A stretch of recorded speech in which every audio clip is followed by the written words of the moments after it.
Good morning, ladies and gentlemen.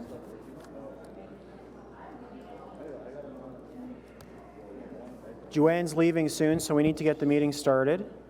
Good morning, ladies and gentlemen. Thank you for your patience as we got prepared for the beginning of the meeting. Welcome to the 8th Transportation Committee meeting of this term of Council. We have no regrets. Are there any declarations of declarations of interest? Seeing none, Councillor El-Shantiry is happy to be here. Confirmation of the minutes 6, November 13, 2019. Carried. Thank you.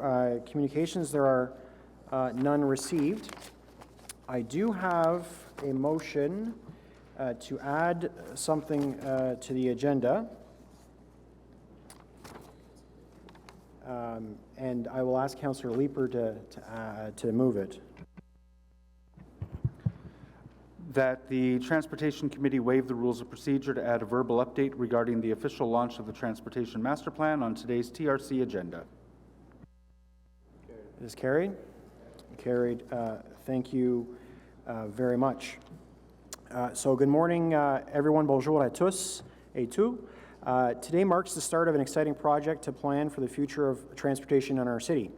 Staff are beginning their work to update the 2013 Transportation Master Plan. The TMP is one of the most important files delivered by the Transportation Committee. It is the city's blueprint for transportation growth management policies and the planning, funding, and implementation of our walking, cycling, transit, and road networks over the next several decades. Le PDT est un des plus importants dossiers du Comité de transport. Le plan directeur des transports établit les grandes lignes pour la planification, l'aménagement et le fonctionnement des réseaux piétonniers, cyclables, routiers et transports en commun de la Ville d'Ottawa au cours des prochaines décennies. Since the previous master plan in 2013, Ottawa has reached important milestones.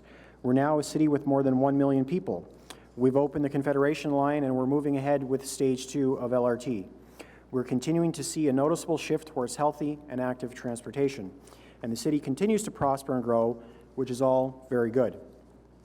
However, with growth comes mobility challenges such as traffic congestion, affordability of travel, and access needs.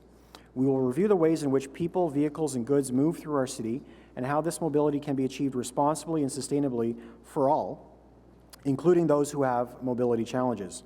This comprehensive project will take 2.5 years to complete, with recommendations to be presented to Council in April of 2022.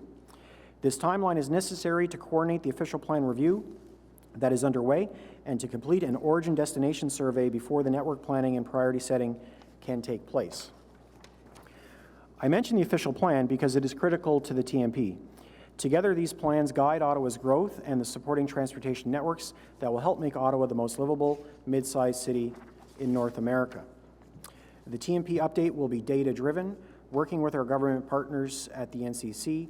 The Origin Destination Survey will be conducted next fall, and it will help us to understand in detail how residents from both sides of the river are moving around the city and where they're going. The data collected from the OD survey will help us identify today's travel patterns and trends. We'll feed this data into our transportation model to forecast the future needs of the city and set out the future network for transit, roads, cycling, and sidewalks, as well as their implementation plans. We'll also look at emerging issues and challenges as transportation systems, technology, and revenue streams continue to evolve. We need a framework to address issues around electrification, automation, integrated mobility, sharing services, equity, and affordability. Input from residents will be critical throughout this process, and there will be several opportunities to have your say throughout the project. We want to hear from people in all areas of the city, from the downtown to the suburbs to our rural countryside and villages. We want to hear how people think our city's transportation systems need to evolve. To this end, we've launched an online survey tool today as the first public touchpoint for the project. As the chair of the Transportation Committee, I would encourage everyone to visit the webpage and complete the survey at ottawa.ca/TMP update. Information such as the project's progress, discussion papers, supporting documentation, study findings, and notifications of future consultation opportunities will be posted, so be sure to visit the site often. Nous avons lancé un sondage en ligne aujourd'hui comme premier point de contact public pour le projet. En tant que président du Comité des transports, j'encourage tout le monde à visiter la page web et remplir le sondage à ottawa.ca/mise-à-jour-PDT. Des renseignements comme l'avancement du projet, les documents de travail, la documentation de l'appui, les conclusions des études et les avis de consultation futurs seront affichés sur le site web. Donc, assurez-vous donc de visiter souvent.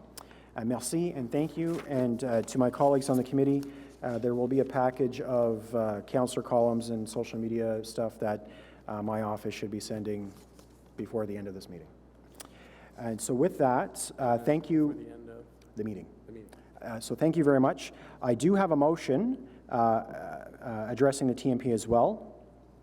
Whereas the Transportation Master Plan supports Council's vision for sustainable, resilient, and livable Ottawa, and whereas the TMP is a citywide strategic document with a vision that Ottawa's transportation system will enhance our quality of life by supporting social, environmental, and economic sustainability, including protecting public health and the environment. And whereas the scope of work for the review and update of the TMP and the accompanying Ottawa Pedestrian Plan and Ottawa Cycling Plan, approved by Council on June 12, 2019, notes that the TMP update would be guided through consultation at key milestones by the Mayor's Office, as well as the chairs of the Transportation Committee, Planning Committee, Agricultural Rural Affairs Committee, and the Transit Commission. And whereas the above-mentioned chairs would constitute the Council's sponsors group to champion and help provide strategic direction for the TMP update and accompanying cycling and pedestrian plan updates over the course of the 2.5-year project. And whereas there is value in expanding the membership of the Council Sponsors Group to include the chairs of the Standing Committee on the Environmental Protection, Water and Waste Management, and the Board of Health, to ensure potential synergies and opportunities for complementary programs for transportation in the city that require cross-departmental initiatives and cooperation to support the city's climate change and public health objectives. And whereas the Council Sponsors Group would meet at key milestones throughout the project with staff and representatives of the Mayor's Office to act as a sounding board to informally discuss issues and questions and provide feedback to staff on matters relevant to the review of the TMP. And whereas the expanded Council Sponsors Group would not constitute quorum of the Transportation Committee, which is the committee responsible for overseeing and making recommendations to Council on the TMP update.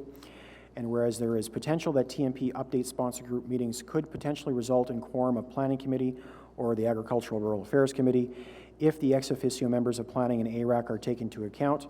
However, the TMP update sponsors group will not be discussing or otherwise dealing with any matter in a way that materially advances matters under the jurisdiction of those committees. And whereas part of the midterm governance review, the City Clerk's Office will be reviewing the procedure bylaw definition of quorum for committees with a view of reflecting the 2018 change to the definition of a meeting under the Municipal Act 2001, as well as the implications of adding ex officio members to the Planning Committee and ARAC on quorum and the implications on sponsors groups. Therefore, be it resolved that Transportation Committee recommend that City Council approve the following membership for the TMP update sponsors group.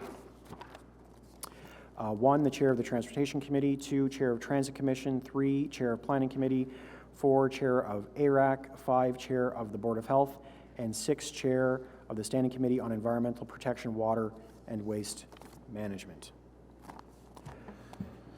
Are there any questions, Councillor Menard? Just quick question, because I think this is a good motion. I want to make sure we're representative of the city. Do we have anybody from the urban core on the sponsors group with that motion? Doesn't appear to be. So it doesn't appear to be. So I'm glad the chair of the Board of Health is there. Makes sense, and chair of the Environment Standing Committee. That's a rural member as well. The chair of the Agricultural Rural Affairs is a rural member. Chair of the Planning Committee, suburban. Transit is suburban. Transportation Committee, we'll see, I guess. So I would just add, if we could add a member of the urban core to the motion, be supportive of it. But let's make sure we're representative of the regions in the city. Sorry, I saw some hands over here. Was there any? Just to support Councillor Menard, I think the only person inside the Greenbelt is Councillor Eagley as Chair of Health.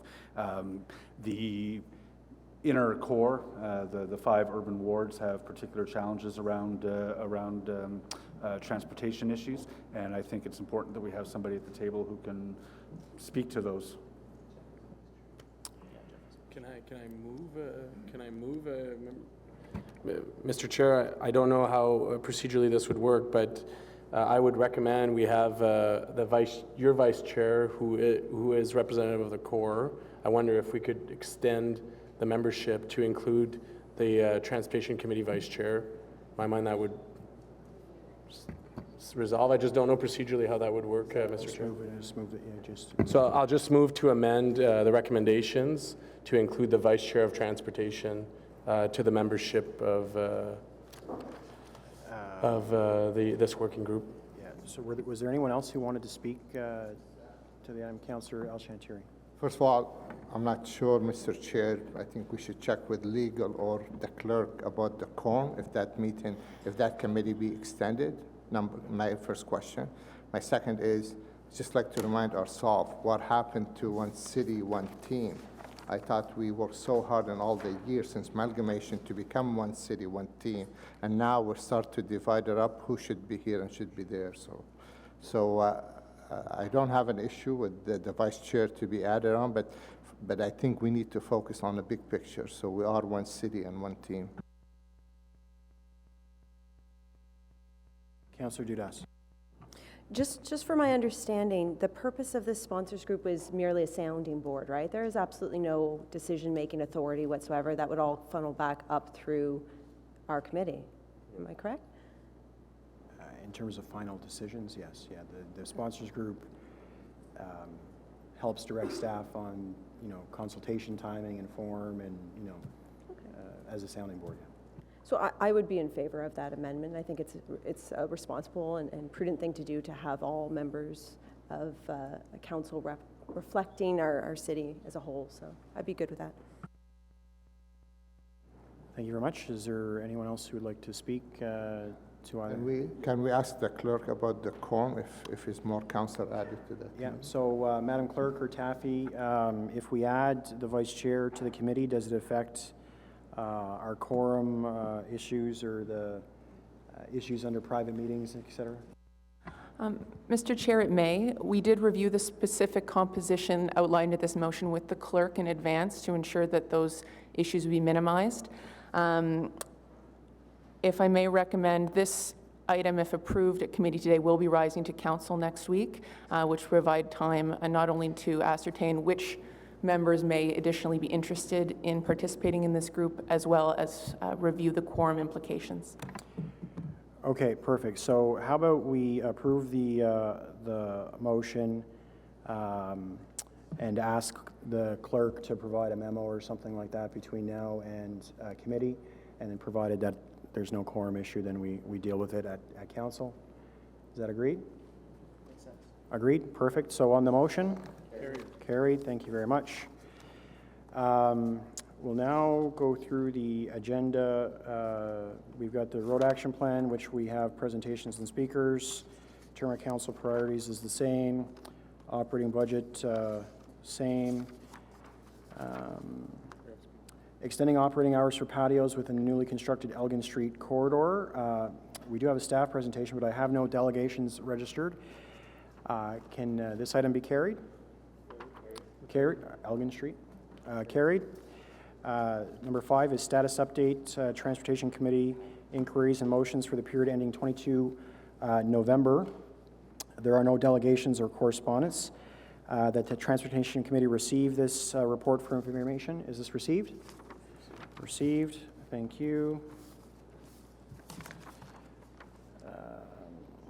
Okay, so we will go back to the Road Safety Action Plan, and we have our team, Mr. Landry, Mr. Wilkinson, and Ms. Tanaka.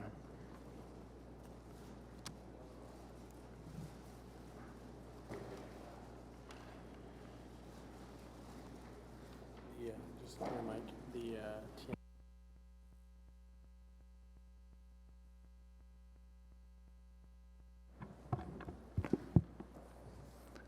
Good morning, Chair Blay and members of the Transportation Committee. It's my pleasure to be here today and recognize my colleagues Krista Tanaka, our program manager for road safety and traffic investigations, who was the lead on this project, as well as Rob Wilkinson, our coordinator of Safe Roads Ottawa. This is the third generation road safety action plan and reflects the direction provided by transportation in 2017. The report is a culmination of 2 years' worth of effort by our staff, external partners, and almost 3,000 residents who participated in public surveys.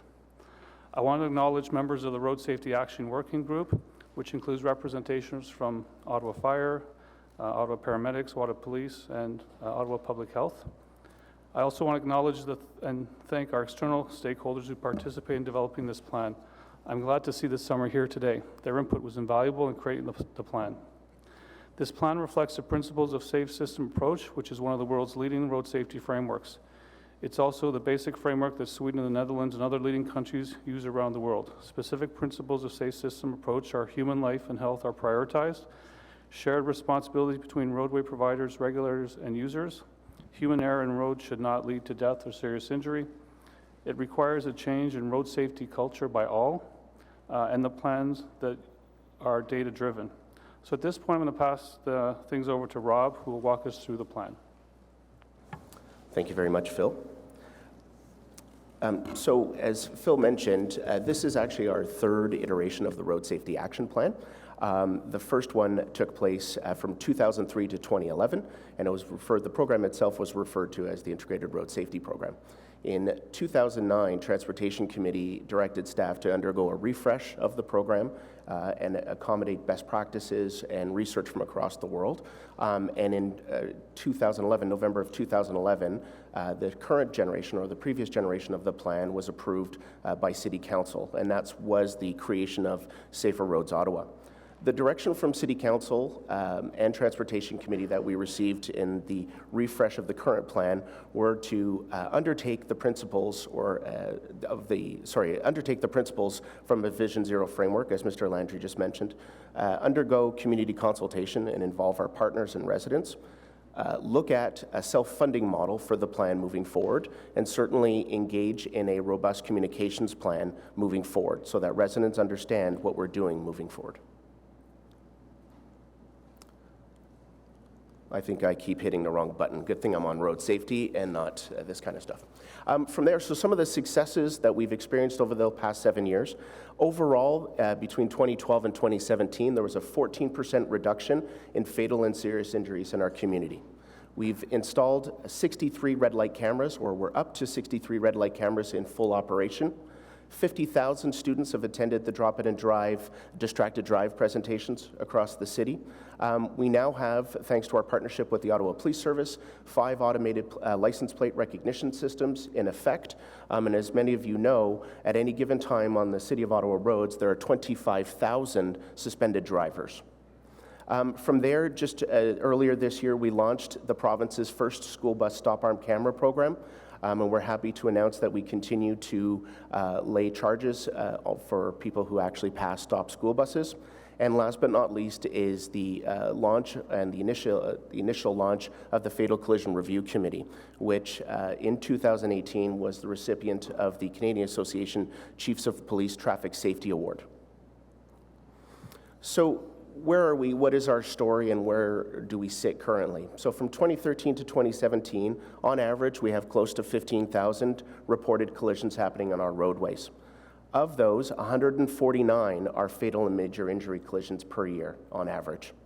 That provides us with a rate per 100,000 of 2.8, which is similar to many of the European countries which are considered leaders from a road safety perspective. What's interesting about collisions in general, only 1% of them result in a fatal and major injury. And some of the overview that we've done, we know that 48% of them happen at intersections, 43% of them are a result of one form of aggressive driving or another, speeding, distracted, tailgating, and so forth. 26% involved pedestrians, 21% involved collisions in our rural areas, 15% involve motorcyclists, and 11% involve cyclists. So as part of the overall refresh of the program, we wanted to take a look at how we could have a very large systemic impact on what's going on our roads, from a policy perspective all the way down to some granular things that we do as staff. And this is a good visual that touches on a lot of the different policies that are currently in place or are being refreshed, as Phil was mentioning, or Mr. Landry was mentioning a couple of minutes ago, and as did Chair Blais, the Transportation Master Plan, the Ottawa Pedestrian Plan, but some of the new ones that we are looking to introduce is a 30-kilometer-an-hour speed limit in residential areas. We're talking about introducing road safety audits to all major reconstruction projects. And for those who may not know, the road safety audit actually provides us with the opportunity to engage a third party to review those plans. And those plans are looked at from all road users. And specifically, we look at the human factors involved. So what will the average driver, the average cyclist, and the average pedestrian, how will they function on this roadway? And as a result, we get that audit, and as staff, it's our job to respond to that and ultimately make the plan safer from the get-go, and not wait for it to be built and then discover that we're going to have challenges from for those who cross the road, for those who bike on it, and certainly for those who drive on it. The other item on this slide that we'd like to draw your attention to is we believe it is the first in Canada where we're going to be introducing a road safety school for all city staff who are involved in touching the road safety file from the planning side, the design side, and from the build side, and certainly from the operation side. So this is going to be our opportunity to orient staff about the new direction moving forward, is that safety trumps flow. And we want people to be thinking about safety at all aspects of their requirements on their job. Where did we, or how did we go about with regards to the community consultation? We hosted 4 community consultations in total involving just about 24 or 23 different community partners. We did have an online survey which generated about 3,000 responses from residents. And we also held individual meetings with our elected officials, our Safer Roads Ottawa internal partners, and a variety of other community partners. So a lot's been said about Vision Zero and some of the different frameworks that are currently in existence, but I think it's good to set the tone, as Mr. Landry said, about really what is the safe systems approach. And other jurisdictions may call their plans something different, but the vast majority of the road safety action plans that are in place right now follow a safe systems approach. Human life and health are prioritized. There's a shared responsibility between roadway providers, the regulators, like the province of Ontario, and certainly the users of the road.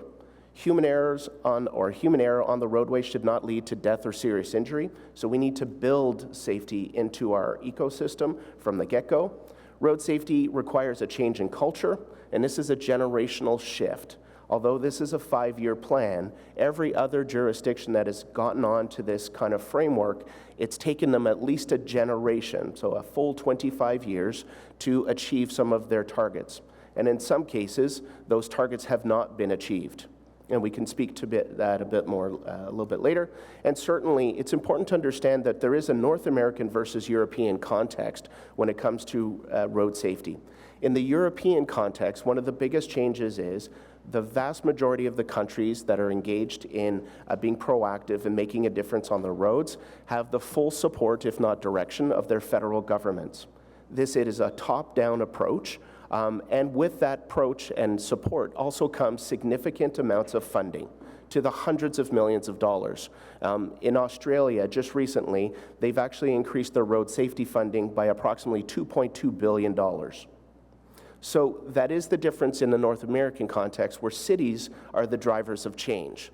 So the one level of government which has the biggest challenge with regards to economics are the ones driving some of the most expensive changes in society.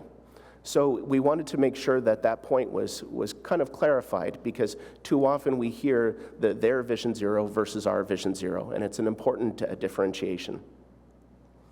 So after all the focus testing and the community engagement, we've landed on the following theme, vision, and goal. The theme itself, and there's a document in front of you that highlights this, but it's about think safety. So we want everyone who's touching the roads, everybody who's planning these roads, to think safety. And the people who are using the roads, we have to act safely. So we have to follow our responsibilities under the Highway Traffic Act as drivers. We have to drive to the posted speed limit, not in excess. We have to get off our cell phones. We have to stop drinking and driving. We have a fundamental responsibility to do what's expected of us. From there, our vision for the plan is a comprehensive and proactive strategy to make Ottawa roads safe for all users. Regardless of how you move around our city, we want it to be as safe as possible for you. And overall, our goal is a reduction in average annual rate of fatal and major injuries by 20% or of 20% by 2024. This is in line with many jurisdictions in the European context.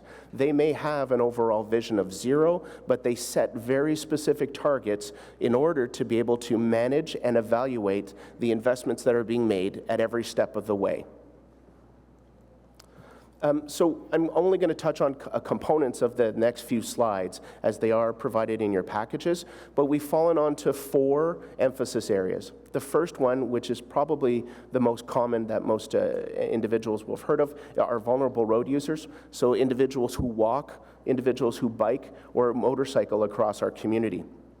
From there, out of the 743 fatal or major injuries that occurred in that 5-year time frame of 2013 to 2017, 190 of them were people who were walking. 110 of them were people on motorcycles, and 81 were people who chose to bike. So some of the pictograms that we wanted to put here to give a bit more of a visual sense to it, and some of the high-level changes that we're looking at putting in place for 2020. We're going to be looking at new mid-block pedestrian signals.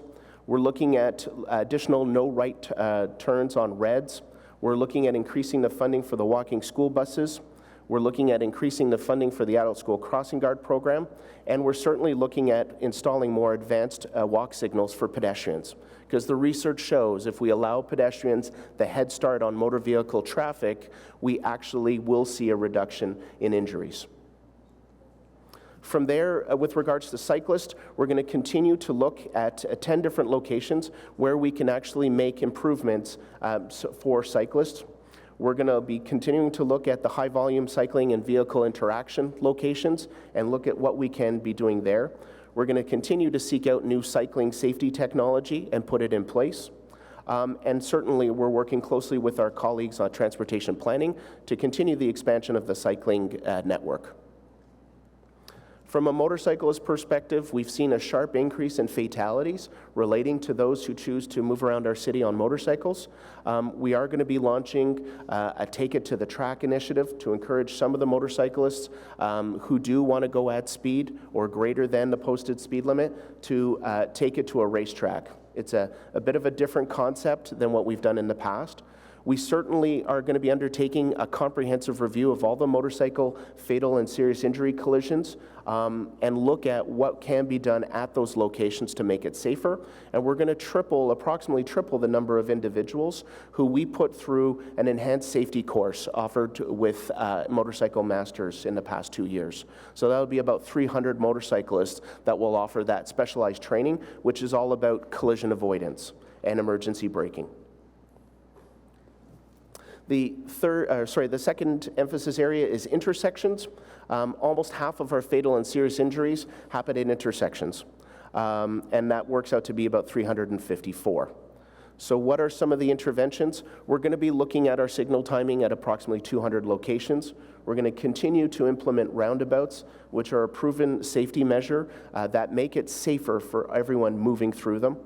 We also have a responsibility to undertake at-grade rail crossing improvements as part of the direction from Transportation Canada. We're going to continue to look at emerging safety devices and technology and see how we can apply that onto our roads. And we're also looking at installing fully protected arrows at up to 12 different locations, which advance vehicular traffic differently at a different time than the others. New for this iteration of the Road Safety Action Plan is an emphasis area focused on our rural areas, and our rural residents. More fatal injury collisions happen on our rural areas than anywhere else in the city. And we're actually one of the few jurisdictions of our nature, based on the makeup of our city, where this is true. So we're looking at about 157 of the 753 happen on our rural roads. What's important to note about this is although those FMIs, so those fatal and major injuries, only 21% were on citywide, accounted for citywide, there's an overrepresentation of fatalities in our rural areas, as it represents 34% of all the people killed on our roads. So what are we doing? We're looking at improving. There's 12 skewed intersections in our rural areas. We're looking at creating new functional designs, and when possible, we'll be modifying those locations. We're looking at improving the process for road shoulder maintenance. We're undertaking a comprehensive review of stop locations in our rural areas along different corridors and looking at enhancements like LED beacons as possible. We're going to be looking to work with our colleagues in infrastructure services, and having a lot of the new road network as it's being rebuilt would be built with safety edges, which is a very, very simple application which allows drivers to recorrect. If they happen to drive off the road, instead of hitting the gravel right away, there's an extra bit of asphalt that'll be installed, which will allow the driver to recorrect and hopefully prevent those run-off-the-road collisions. And we're certainly going to continue to see our partners from the Ottawa Police Service do some enhanced enforcement in the rural areas. The last category, and this is probably the first time that a jurisdiction in Canada has framed it this way, our fourth emphasis area is high-risk drivers. This used to be referred to as aggressive driving, but as part of the direction that we received from Transportation Committee, and certainly from our community partners, they wanted us to be a bit more, how would you say, direct with regards to who these people are. We used to refer to them as aggressive drivers. We've reframed that and said they're basically high risk because their behavior leads to an enhanced risk for the rest of us to be out on the road. So those 25,000 suspended drivers who are very much active, and some of the best stories that I've received from or scariest stories I've received from the Ottawa Police Service is one individual was actually stopped 4 times by the automated license plate recognition system in 5 months. One gentleman was stopped on his way home from work, and that very next morning he was back driving, again as a suspended driver, and stopped by the very same officer. So people aren't getting the message, and they are high risk, and we know that from our fatal collision review meetings, is these people, suspended drivers, tend to get involved into fatal collisions. So from there, out of the 743 collisions, 450 involved high-risk behavior of one kind or another by drivers. 322 were that aggressive driving, so speeding and so forth. 261 involved inattentive driving or distracted driving. And last but not least, although we've made significant progress, 63 involved impaired driving. What are we going to be doing about high-risk drivers? We're going to continue with the implementation of red light cameras. We're going to continue with the gateway speed limit areas.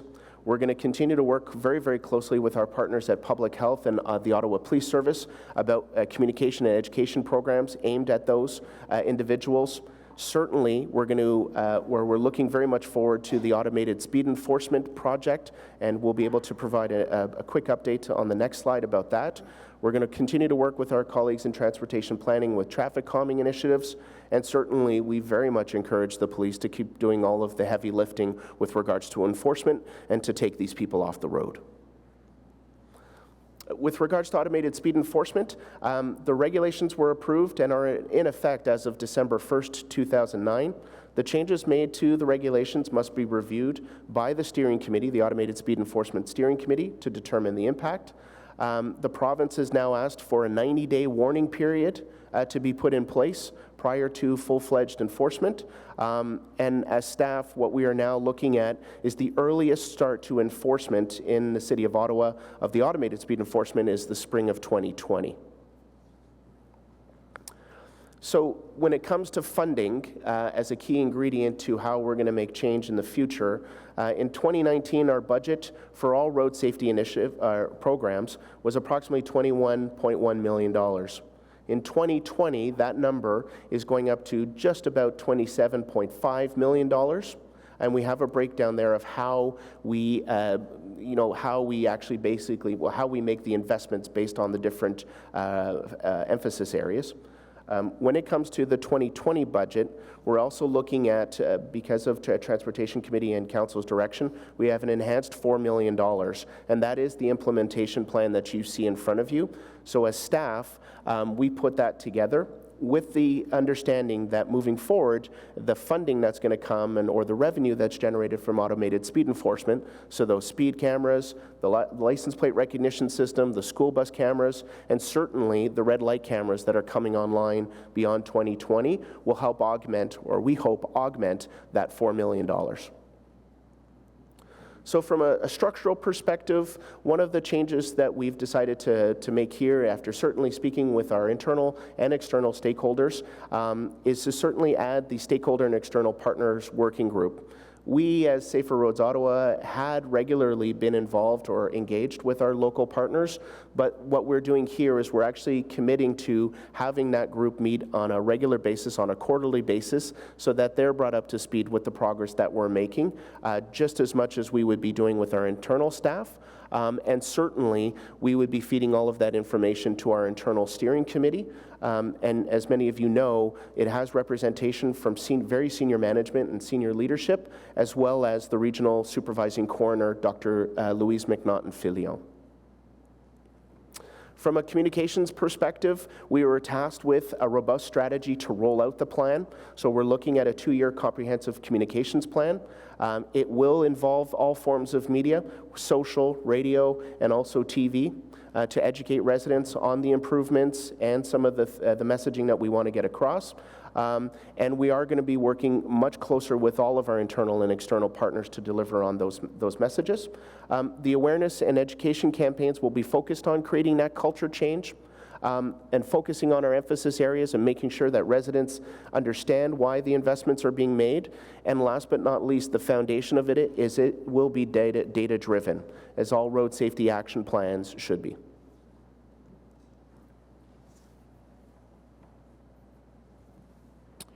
Thank you very much for that presentation. Thank you very much for all your hard work. We do have a number of delegations. There are also some motions from committee members that I'd ask to be introduced before we take delegations, just to kind of ease the process. But before we do that, just very quickly, on the regulatory changes related to automated speed enforcement, how do those changes announced by the province affect our implementation? Mr. Chair, the regulations were approved last week, as mentioned by Mr. Wilkinson. There were significant changes to them that weren't expected by the steering committee. One of the biggest changes was that it includes this 90-day warning period.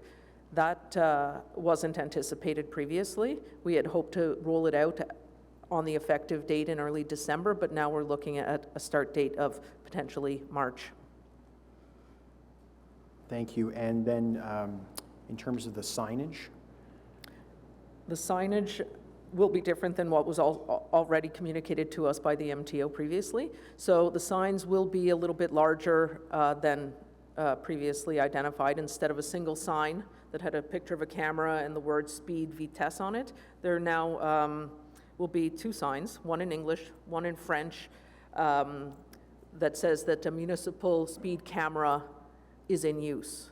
That will be the regulatory sign that accompanies the camera when it is active, but the warning signs that will have to be placed for 90 days in advance will be similar.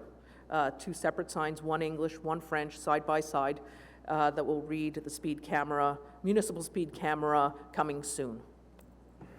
So just so that I can visualize this, where in the locations where we're piloting it, we're going to have one of those giant signs that was here last meeting saying speed enforcement coming soon, and then we're going to have a sign saying you're entering a community safety zone, and then you're going to have another sign saying this is an automated speed enforcement zone.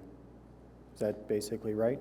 It'll be the community safety zone sign first, Sure. Then the warning sign. When the 90-day period is over, we'll remove the warning sign and put up the regulatory sign in that same spot.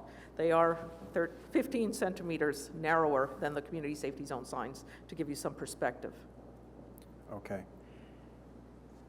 Great visual distraction in our school zones. So if there are motions, I would ask that they be introduced now before we take public delegations. Councillor Menard. Okay, thanks very much, Chair Blais. Councillor Leeper, I believe, is going to introduce the 30-kilometer-an-hour motion. There is another one here as well on the advocacy to the federal government. Would you like me to introduce that one? Yeah, Or can you just read them all out? So okay, that sounds good. So I'll just do the therefore be it resolved on this one. Therefore be it resolved that City Council, through the Mayor, formally requests that the Government of Canada and Province of Ontario establish significant dedicated road safety infrastructure funding to help fund road safety projects within the City of Ottawa to further progress towards zero fatalities and serious injuries. And the other motion that I want to introduce is adding a section 5 and 6 to the recommendations. Section 5 would read that the City of Ottawa adopts the goal of zero fatalities on our streets with a meaningful year-over-year reduction by 2035, with a focus on safety for the most vulnerable users of our transportation system, pedestrians, school children, older adults, and cyclists. And 6, that staff bring back options as part of the 2021 SRSAP annual report with operational and capital cost implications that will work towards zero traffic fatalities on our roads by 2035. Okay, thank you. If the clerk's office could circulate those in paper for everyone, that would be great. Councillor Leeper has a motion as well.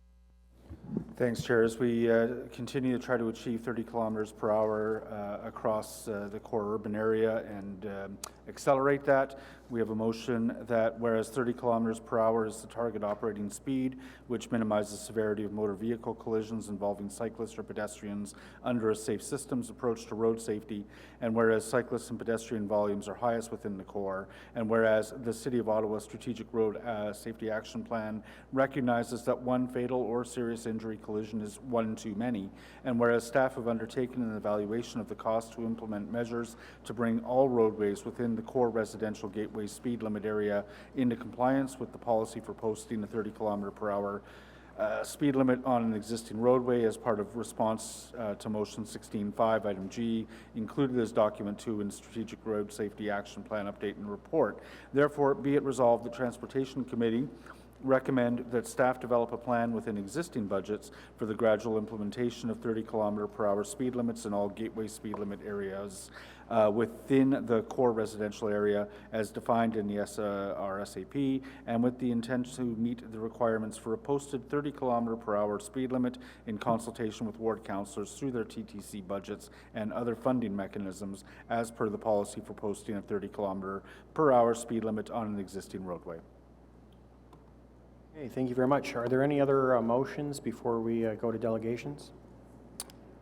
Okay, seeing none. So members of the public, you have the report and you have those motions in front of you.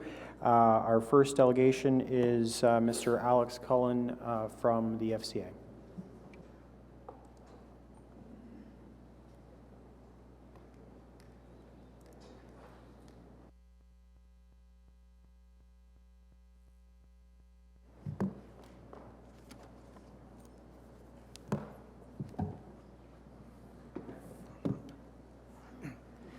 Thank you, Mr. Chairman. As you know, the Federation of Citizens Associations is an umbrella organization representing 55 community groups in Ottawa. We do meet regularly to discuss civic issues, and safety on our city roads has occupied a lot of our members' attention. In 2017, following a workshop for our members on updating the city's 2013 Transportation Master Plan, the FCA came to this committee with a number of recommendations, including a recommendation for City Council to develop a Vision Zero program with a suggested target date of 2030 to reach zero fatalities on our roads, 2030 being the 175th anniversary of the incorporation of the City of Ottawa. We also recommended that the city develop an intensive public education campaign to change our road culture so that both car drivers and cyclists could share our roads safely. The FCA reiterated these positions in the 2018 city budget process, and again in the 2019 city budget process. We reaffirmed our position again today at our October general meeting and are here before you today to make the same recommendation. We recognize that this Road Safety Action Plan version 3 is an improvement over the previous versions. There is a 10% increase in the base budget for the RSAP from $25 million to $27.5 million. There's also an additional one-time injection of $4 million to expand the Road Safety Action Plan activities, and there's a new goal in this RSAP to measure progress on road safety, a reduction in fatalities and major injuries on our roads by 20% by 2024. This is progress, but at a very modest pace. It is insufficient given our current average of 24 fatalities a year and 125 major injuries a year on Ottawa's roads. Our population is growing. We have more and more cyclists on the roads, pedestrians as well, the result of city policies to encourage active transportation, and the number of cars and trucks on our roads are also increasing, well over 500,000. This very modest pace of change regarding safety measures in this Road Safety Action Plan means that we will still have traffic fatalities and injuries, many of which can be avoided through good road design. In fact, your consultant, CIMA Canada, states in document 1 of this report, if the current safety efforts by the city and its partner agencies are maintained but not altered, the likelihood is low that a significant reduction in either the number or severity of FMI collisions will be achieved, especially in the context of increasing traffic volumes. To succeed in effectively reducing collisions within the city by enhancing existing programs or developing new ones, significant additional resources are required. It is evident from reviewing both Document 4, which deals with existing programs, and Document 5, the new initiatives of the Road Safety Action Plan Update Report, many of the RSAP programs and initiatives tinker at the margins. Of the 22 items identified in Document 4 as program deliverables for the $27.5 million investment here, only 3/4 make actual physical changes to improve road safety at a cost of $20 million. Doesn't go far enough. For example, if only 2 warranted pedestrian signals will be installed, out of how many in the city? If only 1 intersection will qualify pedestrian safety enhancement, out of how many in the city? Some 10 locations will be upgraded under the cycling safety enhancements. How long will it take to complete this program throughout the city? Some 12 to 13 neighborhoods will receive gateway speed limit signage restricting speeds to 30 or 40 kilometers an hour. How long will it take to cover all residential communities? And of the 58 initiatives identified as part of the $4 million in one-time additional funding, only 18 projects have actual funds identified, and only 15 will actually change road infrastructure to improve safety. For example, some 10 intersections will receive high visibility ladder markings to improve pedestrian safety. Out of how many in the city? A new leading pedestrian interval guideline will be developed and implemented for 300 locations. But how many locations have funds to make these changes? Only 1 high cycling vehicle intersection will be studied for potential modification at a cost of $380,000. What about the others across the city? After developing a systemic approach to review and prioritize protected left turns to avoid collisions, only 10 will be implemented. Out of a possible how many? Only 3 elementary schools out of over 350 in the city will have traffic calming measures implemented. How long will it take to do the others? To repeat the consultant's report or comment, if the current safety efforts of the city and its partner agencies are maintained but not altered, not significantly altered, is low, that a significant reduction in either number or severity of FMI collisions will be achieved, especially in the context of increasing traffic volumes. To succeed in effectively reducing collisions by enhancing existing programs, developing new ones, significant additional resources are required. In short, the measures identified in the Road Safety Action Plan are far too modest. Thank you very much, Mr. Cullen. Your time is up. Okay. Are there questions for Mr. Cullen? Councillor. Thanks very much, Chair. Given the FCA's position on setting a target date and looking to come back with a plan, are you in support? Is the FCA in support of items 5 and 6 that were added here today? The FCA as an organization, given their position. Yes, we would support that. We look forward to seeing those reports come back, and also what the program that will achieve reaching that goal. This is our 3rd time coming here asking for this, and I'm glad to see that a motion is being presented today. Okay, thank you. Thank you very much. Thank you very much, Mr. Cullen. The next delegation is Michelle Perry.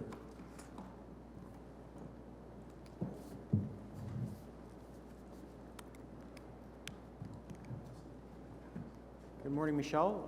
You can sit there. I have a presentation You have a presentation? that was to be Yeah, Matt, do we have it set up for me. loaded? Sorry, I thought So it Matt- was provided on the laptop. Yeah, Matt will just load it up here. I sent you this.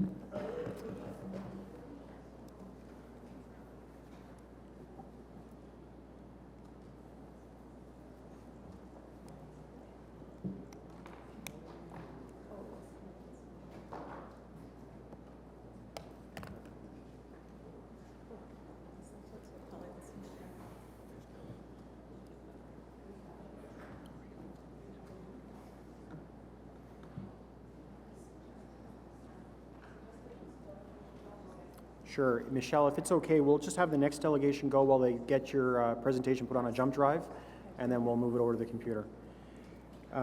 So Rob Barnes from Ecology Ottawa.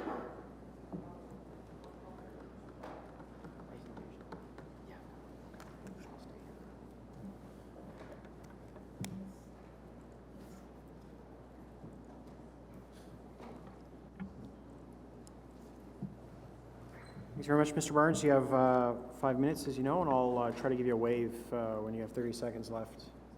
Thank you. Just setting up the presentation. Good morning, everyone. Pleasure to be here. My name is Rob Barnes. I'm here on behalf of Ecology Ottawa, and it's a pleasure to talk this morning about the Road Safety Action Plan update. Just wanted to start off by saying thank you to city staff for the hard work on this document, as well as to the city for its consultative process. Ecology Ottawa was part of that process, and we appreciate that. At a high level, though, we would say that the 20% reduction in road deaths envisioned in this document is not enough. It's not vision zero. It does not go far enough. And I think, like FCA, we say that the document is a positive step, but a small one. And it ignores more meaningful policy and budget measures that could be implemented. We appreciate, though, that staff were given a very narrow mandate.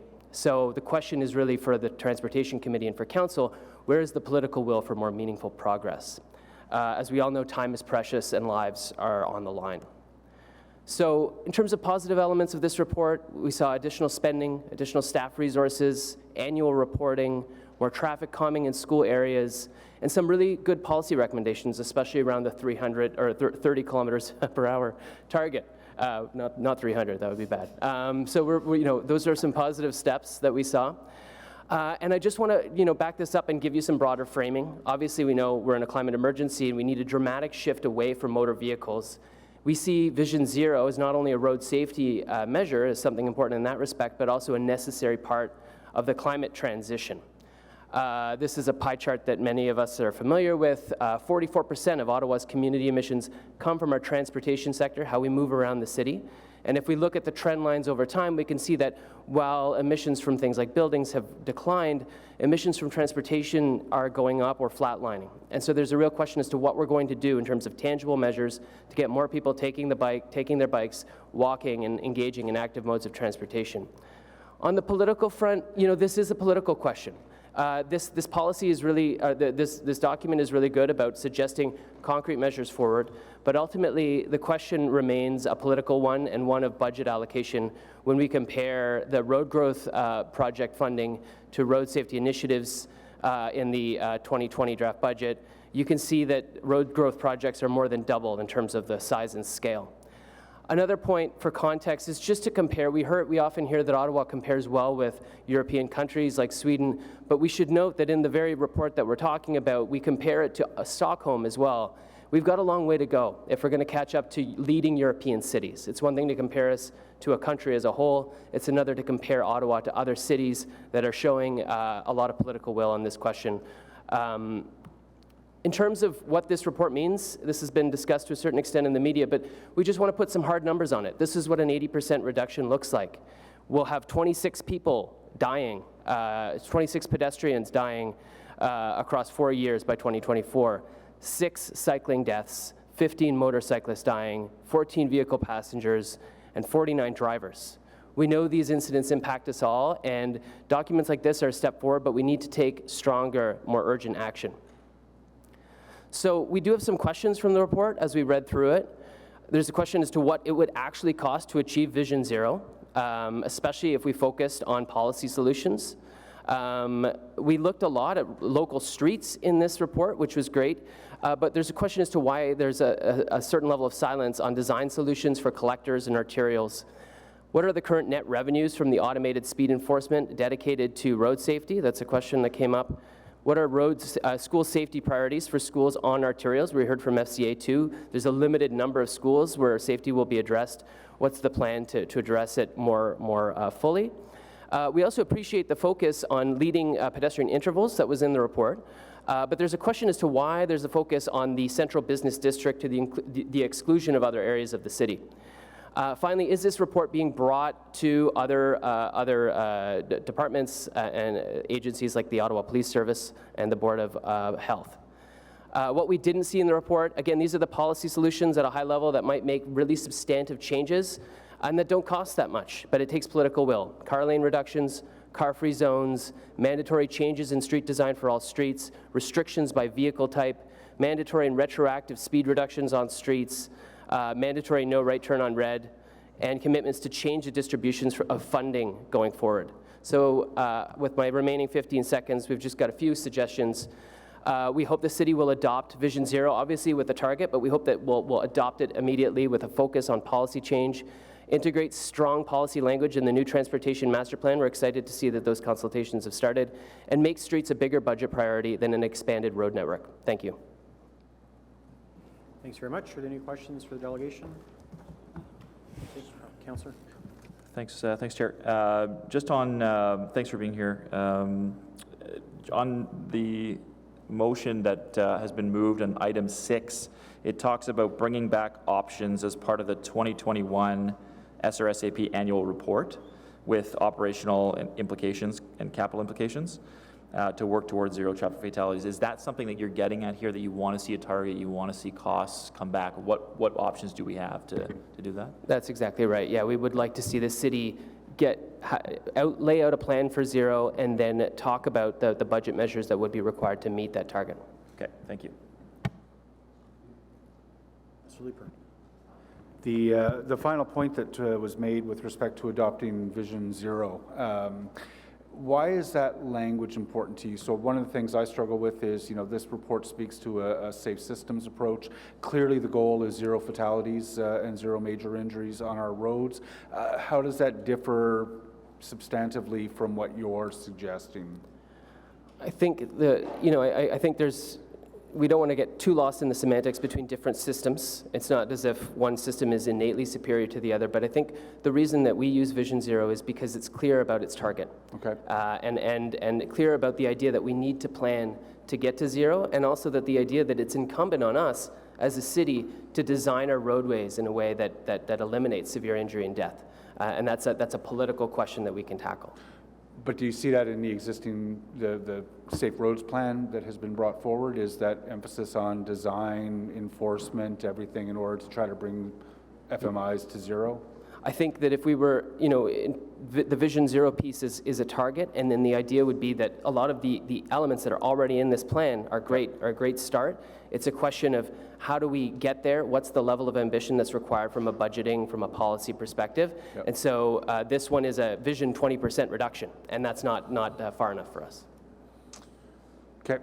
Thank you. Thanks. Thanks very much. Michelle, I think we are ready for you.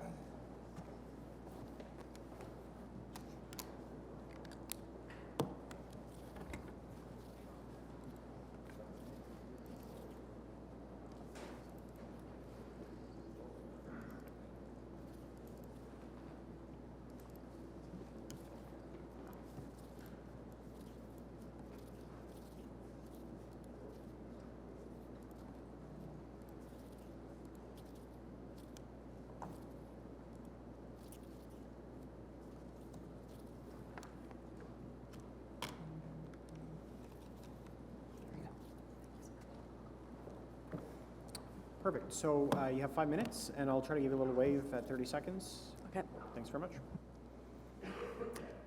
Thank you. So I'm here today as a member of the board of the Healthy Transportation Coalition. And I'm going to focus on speed reduction because the way this new plan approaches speed reduction is not based on Vision Zero principles. and it demonstrates longstanding problems with the city's safe streets policy. Now, this is true. From the report, speed reduction is one of the core considerations within a safe systems approach. And why is that? It's because we have soft bodies that are vulnerable to overwhelming force. When that force is kept to 30 kilometers per hour or less, death is much less likely. In fact, if you look at what other cities are doing, particularly those cities with the lowest fatality and serious injury rates, like Stockholm, you'll see that widespread 30-kilometer-per-hour limits are quite normal. So normal that two of the founders of Vision Zero say this: if a city does not have a plan for speed management that limits drivers to 30 kilometers per hour, where streets are used by pedestrians, it is not a city that is serious about Vision Zero. So which cities are serious about Vision Zero? A lot of them are in Europe, but we're seeing more cities in North America stepping up as well. Montreal is an example, reducing main streets to 40 kilometers per hour and residential streets, all residential streets, to 30 as part of Vision Zero. Another example is Toronto, which has also taken steps. They've already reduced nearly 400 kilometers of local streets to 30K. They did this in 2015. Researchers from Sick Kids are looking at the effect on injury collisions. It's looking like it's had an effect, but we don't have the research out yet. But more research is coming out showing that blanket speed reductions using signs alone reduce fatalities and injuries. Here are some recent results from Bristol. They put in place widespread 30-kilometer-per-hour speed limits, with some exceptions. This was signs only. This resulted in a 63% reduction in fatal injuries. And the researchers are recommending that other cities put 30-kilometer-per-hour limits in place citywide, as opposed to just in restricted areas of a city. But of course, that's our philosophy in Ottawa, and this new plan perpetuates it. I want to acknowledge that setting 30 kilometers per hour as the target speed for all new and reconstructed streets is great, and the kind of system-wide change that we need, but it's not nearly enough. It does nothing for those of us using existing streets. And this goes to the heart of the problem with the city's safe streets policies. The right thing is done, but only for certain streets, certain neighborhoods. We get a 30-kilometer-per-hour zone here, some cycle tracks there, some proper year-round traffic calming over there. And we're supposed to believe that this makes us a Vision Zero city. It doesn't.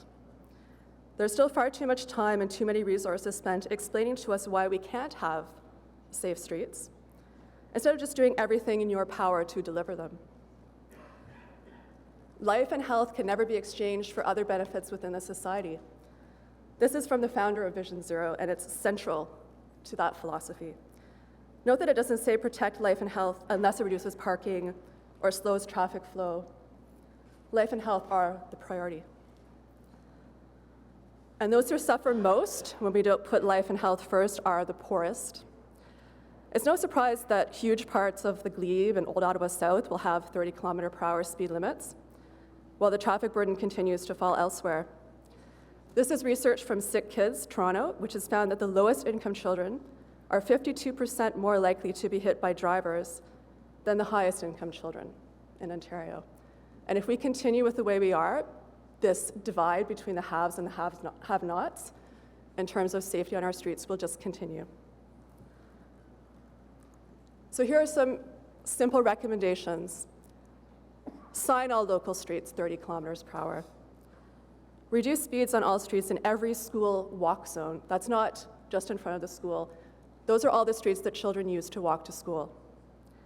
Please audit the traffic calming and temporary traffic calming programs so that you're using only the most effective methods. Thank you. Thank you very much for your presentation. Are there any questions to the presenter? Seeing none, thanks very much, Michelle, for coming in. Thank you. Our next speaker is Miranda Gray. Miranda, thank you.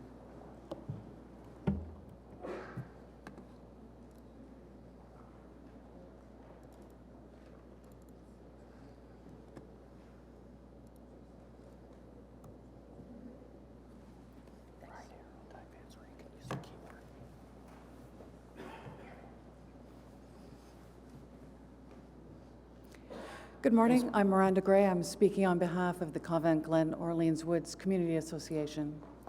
This summer, a young cyclist died in our area, and that is why I'm here. He died in an area that would not be impacted by some of the decisions we are making. It was an arterial road going to an on-ramp onto the 174. While he is a cyclist, that is a high pedestrian area because it is within maybe a dozen meters of one of our major transit stops. So there are several memorials to the gentleman that died. One is right outside your building here. He is part of the ghost bike stuff that's outside, but a memorial is not action. There's also a ghost bike to encourage drivers to slow down in the area where he died, but that, again, is not a permanent action, and it's not enough. We need more than memorials. We need a commitment to road redesign. What we did get was paint for the crosswalks and a sign telling pedestrians to yield to cars. If you are introducing a older child to a younger child, you don't tell the youngest child to be gentle. You tell the oldest child to be gentle because they have more responsibility because you're bigger. I'd like you to apply that same idea to road safety. It's not the person that's going to suffer the biggest problems that needs to yield. It's also the drivers. They have a responsibility. Yes, when I do the crosswalks and I see the traffic coming from 100 kilometers down to, well, they're supposed to be down to 50, but they aren't. Whenever I cross, I have a responsibility to yield if I think they can't stop or if I think they haven't seen me. But they have a responsibility to respect the crosswalk and that I have rights on the roads too. This plan does have education to encourage everyone to realize that they have a role, but education isn't going to be enough if we only do it for 4 years. This is going to be a generational issue. In my lifetime, it's taken 30 years to get to the point where drinking and driving is no longer acceptable. We're still at the point where some people think you can have one drink and drive, but it's taken a long time to get to this point. Road safety will take a long time too. This can't be just a 4-year term of council issue, a once and done issue. We'll need to go on for a long time. The other thing I need for you to do is to dream bigger. I need you to dream as big as the parents of the young man that died dreamed when they held him for the first time. They dreamed of the grandchildren they would have, the pride they would have in their son. I need you to dream bigger for all the other people that will have fatal or life-changing accidents on our roads. When I look at some other organizations, their plan is bigger than our plan. The Mothers Against Drunk Driving in the US, they are working for a future of no more victims. Cancer societies don't say we're working to reduce cancer deaths. They talk about a life where no child gets cancer. Those may only be aspirational dreams, but they set the tone for action across those organizations, and I need you to dream as big in road safety. It's not enough just to build new roads that are safer. We're going to have to put millions into retrofitting. Just putting up signs at all these on-ramps across the city will not be enough. There will need to be redesigns to those intersections to make them safer for all the users that use them. Our feeling is it is perfectly acceptable to assume that a child would cycle through their community from their home to a public pool, have a good time, and cycle home. In this case, the young gentleman did not make it home. His 2 fellow friends did, but we could have had 3 dead children just as easily as 1. And that's because we don't have a vision for designing safe streets that looks at streets that we already have and puts in the money we need. So please dream big for all these people that have been injured on our roads. Thank you for your time. Thanks very much. Councillor Ullah. Thank you for your comments today. I would like to highlight that in the 2020 budget, we have $650,000 going in to completely redesign that intersection to make it safe for vulnerable road users. That's it. Thank you very much. I understand that. There are several more intersections like it across the city where the same sign has been put up to address the same road pattern. Fixing one road is not fixing a design pattern. Thank you. Okay, thanks very much, Miranda. Thank you very much for coming. Our next speaker is actually going to present via video. And so Matt's just going to load this up for us. and his name is Travis Hello, Crokin. my name is Travis Crokin, and I wanted to give a brief message on the importance of cycling safety in the city of Ottawa. You can do that? I used to be an avid cyclist. I did competitions. I lived on my bike. I didn't drive a car. I was always cycling everywhere. I was a climber. I used to skate all the time. I was very, very active and led a very fulfilling life until a little over 6 years ago, about 6.5 years ago now, I was hit by a car while cycling downtown here in Ottawa. Without getting into the details of the accident, it left me with permanent brain damage, with 2 ribs that were knocked off of my spine. My back was damaged in 5 places. I walk with a cane now and have balance problems because the signal doesn't get to my leg properly the way it should because of the spinal cord damage. And I was also left with a disease called complex regional pain syndrome, which was caused when my central nervous system was damaged in the accident. It's one of the most excruciating issues a human being can deal with, and has completely changed my life. I spent 5 years in very active rehab and recovery, coming back from it. And now I lead my life working, doing what I can to help others, to work for community development, to be the person for others that I needed when I was at my lowest. So I'm trying to take what was a very negative situation and turn it into a positive. I do whatever I can through work with my community associations, through community steering tables, through my writing, through everything that I can do to try to improve people's lives and to try to improve the lives and the city of Ottawa itself. Too often I hear things from developers and from planners saying, well, you know, this cycling concept is not ideal, but it's what we can work with. Not ideal shattered my life. Not ideal left me with crippling chronic pain and fighting every day. I have to wake up every day and choose to fight, to face that day, to go through what is one of the reasons why I do my community development work, because I can't do very much for myself anymore, but I do what I can to help others so that they don't have to suffer and go through things that I'm going through. It's really true that when they say you don't know what you don't know. And for me, I can say that I didn't know that complex regional pain syndrome existed. I didn't realize that a person could live with the level of pain that I live with on a daily basis. And there's nothing I wouldn't give to go back and change what happened, but it has happened to me, and it's happened to other people. There's people that have died, people are losing their lives, people are having their lives shattered. This is something that needs to be taken seriously. This is something that needs to be changed. We need to improve cycling infrastructure in the city. We need to take it seriously, and we need to ensure that everybody, doesn't matter what they're riding or what they're driving, we all get home safe at the end of the day. And we have to stop using lines and words like, well, it's not ideal. So please, my plea to you is make a difference, make it better. Take into account the fact that these are not cyclists, which I'm no longer, because I can no longer ride a bike. And these people are not cyclists. They're human beings. They're people trying to get home at the end of the day. So stop looking at things as a cyclist driver issue and look at it as a human issue, a family issue, that everybody in the city deserves to get home safe to their families at the end of the day. Thank you. Hello, my name is Travis Crokin, and I wanted to give a brief message on the importance of cycling safety. So, thank you very much. Obviously, we can't ask Travis any questions. The next speaker is John Woodhouse, who I did see, I think.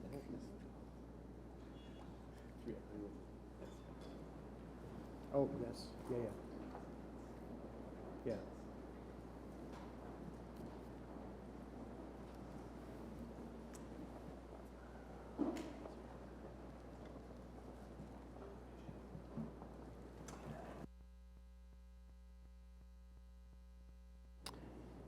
Thanks, John. You've got 5 minutes. Okay. I do. Okay, yeah.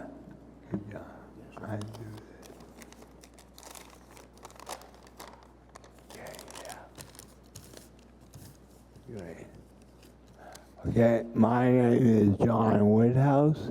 I'm here to read a letter that was sent to every individual on this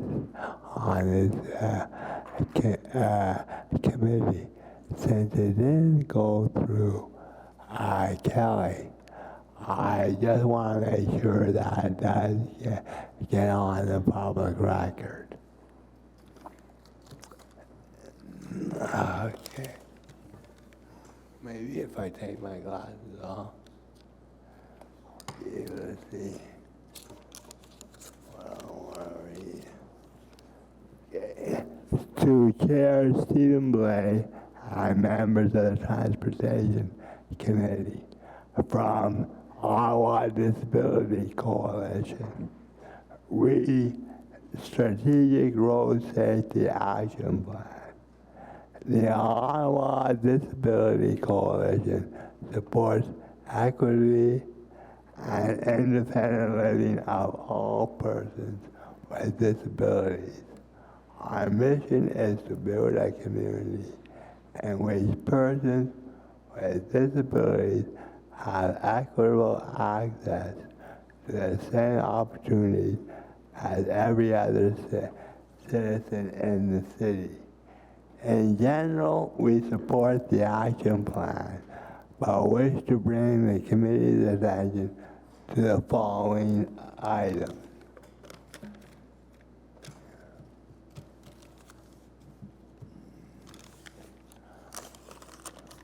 One, elimination of bag buttons could mean the elimination of the audible signal.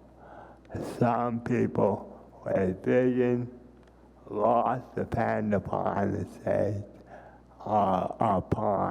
to safely cross the street. Number two, a U.S. study has concluded that wheelchair users have a higher risk of vehicle collisions than able-bodied pedestrians. It is important to know as the experience in the Ottawa area is the same. We therefore recommend that the traffic injury report contains statistics on wheelchair and scooter use. Number three, solutions are needed to mitigate the outcome of drivers turning right but looking left, therefore putting pedestrians at risk. 4, pedestrians crossing at intersections where drivers encounter yield signs are at risk, as the pedestrian is a stationary wheelchair or scooter user, as drivers do not register them as road crossers. Watch for pedestrians signage may help. And the final one, number 5, road safety audits are an excellent idea, and it is suggested that a tool Ottawa could use to judge street safety, to judge road safety be developed and shared with the public. Ottawa's commitment to improving the pedestrian infrastructure so that persons with disabilities have equitable access is apparent in the increase of time traffic lights permit pedestrians to cross the road. Smoother curb cuts, improved sidewalk maintenance, and the ability to report hazards of inaccessibility by calling 311 the road safety plan provides another vehicle to build on this commitment. Thank you for your attention. That's all. Thank you very much, Mr. Woodhouse. Are there any questions? No? Seeing none, then we'll move to our next delegation. Elaine McGregor, are you here? No. Barbara Greenberg?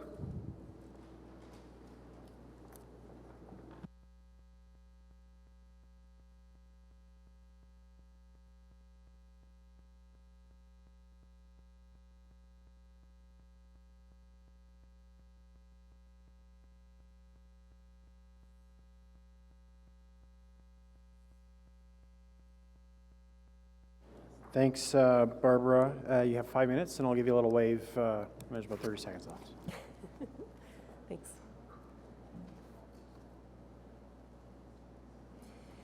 So greetings, and thank you for the opportunity to comment on the new Road Safety Action Plan.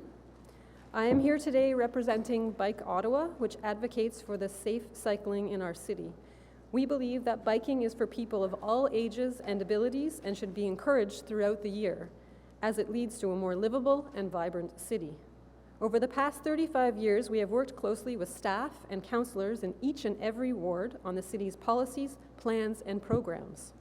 Our work supports the city's priorities for active, sustainable transportation, particularly in response to the climate emergency. We welcome the third iteration of the city's Road Safety Action Plan. We are pleased that the city is committed to implementing a systematic approach to road safety. Human life and health should take priority over traffic mobility. Human error shouldn't result in the loss of life or life-changing injury. Decision makers are critical in the role of the safety of all road users. The development of a safety training course and an evaluation grid that will help decision makers assess any project from a safety perspective is welcome because it will demand all road projects be seen through a safety lens.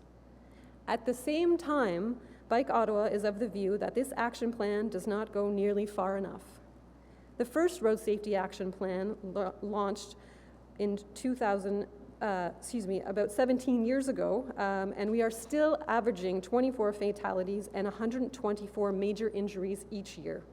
We can and should do much more and much better. The report highlights the fundamental truth about road safety in our society. Our road network has been designed to facilitate motor vehicles to travel at high speeds, regardless of what road limit signs say. Brent Todarian, a highly renowned practitioner in urbanism, city planning, and urban design, is constantly reminding us the truth about a city's aspirations isn't found in its vision, it's found in its budget.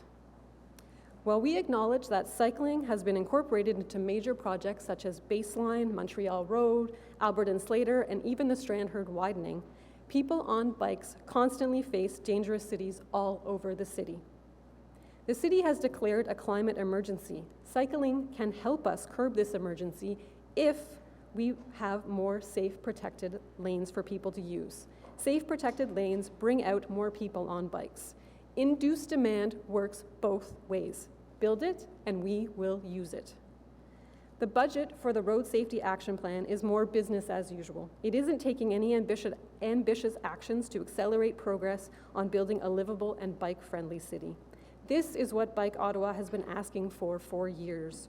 We think the city has good plans and good intentions, but we want to see those excellent plans brought to life, and much sooner. The Road Safety Action Plan comes at this point with what appears to be one-time funding, and the city does not appear to be on the hook for future budgets. We are always discussing the vast size of Ottawa. We need to reflect this size within the budgeting for the Road Safety Action Plan. What are we building? What will $4 million translate to in protected intersections? What does it cost to replace painted bicycle lanes and floating lanes with actual protected barriers? What will the budget get us in terms of safety? To make our streets safer for every road user, every person in a car, on a bus, on a bike, walking or rolling, we all benefit from the implementation of the Road Safety Action Plan. But the budget, your budget, must reflect the concrete changes that need to be made. We urge you to put your budget where your vision is. Be bold, make change, be leaders in safe streets for everyone. Lives are depending on it. We look forward to continuing our partnership with council members and staff across every ward to building this vision in real and meaningful ways for people of this great city. Thank you very much for the opportunities to speak. If you have questions, I'm happy to try to respond. Thank you very much, Barbara, for your presentation. Councillor Leeper has a question. Thank you, Chair. Barbara, I'm going to support the road safety action plan that is being brought forward today. This council has determined that 3% is the tax limit that we're going to allow, and within that, I think the road safety action plan makes a gesture towards improving safety on our roads. In future years, I hope that we'll find the budget to do more. One of the things that rankles with respect to this plan is the users of our roads are intended to use the roads as designed. That comes out in Vision Zero, that comes out in the safe systems approach that we've described in this report, that the success of our safety plans depends on users using the facilities as designed. On Island Park Drive, that means that in order for cyclists to be safe, drivers have to stay on one side of a painted line and cyclists have to stay on the other side of a painted line. Do you feel we're properly designing our roads to be safe so that we can rely on users to use the facilities as designed? At this point, I would say no. There are some great examples of where road design has been done that keep people separated and keep them safe, and I think the design works for the most part. I'm thinking of Main Street, but even Main Street has some gaps. So when I bike Main Street, I use the road in the way that it is designed. I will be in the cycle lane, in the cycle track, but there's missing links where I then get spit out into the live lane with drivers. And this becomes confusing for everyone because why am I suddenly appearing? Well, it's because it ended and I am suddenly in the lane with them. I think there's lots of great examples all over the world of where cities are doing things that we can be looking at. But we need a lot more work. The famous line is paint isn't infrastructure. Paint is just paint. It fades. It can be easily driven over. It can be ignored. It can be parked in. So if you're trying to use the painted lane as a person on a bike, that's great. It's nice that it's even there, but it means nothing at the end of the day. And even studies show that sometimes a painted line, not even sometimes, studies show that painted lines actually make the street less safe for people on bikes because you get less passing room because the line there is seen as, you know, a safe distance where really it should be a meter. And because the painted line is there, we don't get enough room when passing. You can see that on Pretoria Bridge where you have a painted cycle lane but the driver traffic is right beside you. Should they accidentally swerve, they're inches within hitting you. Yep. One of the things that does strike me about the statistics that staff gave us, though, is that I think 61% of the FMIs over the 4-year period or 5-year period that was studied involved some sort of aggressive, we're not using aggressive anymore, high-risk behaviors. What about the potential for simply putting a lot more money into enforcement to deal with high-risk driving behaviors as a low-cost way to save more lives? It's not enough. The point of Vision Zero or Safe Street, whatever you want to call it, it doesn't matter to me. I mean, we can have a separate chat about that, but designing the road so that you're separated allows for distance between anyone who wants to engage in any kind of high-risk behavior. So if it's a driver that is, if you're separated, then you're protected. When you're beside a driver in a painted bike lane, you have no separation. So if that person decides to turn their wheel at a split-second notice, you have no buffer. And there are a lot of high-risk drivers around, and it would be, the ideal situation is to separate everyone into their own spaces. You know, I want to be away from them as much as they see me as in their way, if we're sharing a space. Fantastic. Thanks, Chair. Thank you, Councillor. Councillor Dudas has a question. Great, thank you, Barbara, for being here. We often focus a lot on existing infrastructure, and most certainly there's room for improvement in that respect. There is a lot of new development happening in suburbs, in rural areas that is taking place. What is Bike Ottawa's role in terms of working through those public consultations, or with councillors' offices, or with city staff, to see that your vision for bike infrastructure is implemented in those newly built opportunities? So often people will approach us to review things, for input. Oftentimes because we try to stay abreast of what is happening in terms of building, we're always commenting, we're trying to send comments about what missing gaps there might be or potentials for conflict that we see from a biking perspective. In the past, I think we're a volunteer organization, so we do the best that we can to stay on top of what is being built and to offer suggestions for improvements. And in some cases, because we often have relationships with councillors and things like that, they might approach us and say, this is what is happening, do you mind commenting on it, for feedback? Because I know in my ward, we tragically had a fatality on a rural road that was never meant to have residential build up around it on Renault Road this past year. And, you know, we're seeing that a lot of the suburbs have now taken over former rural roads, and we haven't been able to keep pace with that infrastructure. I did have a member of Bike Ottawa come out and provide phenomenal feedback. We're looking at how to implement that with the infrastructure that is had. However, there's been other consultations I've had where I've certainly invited the bike community.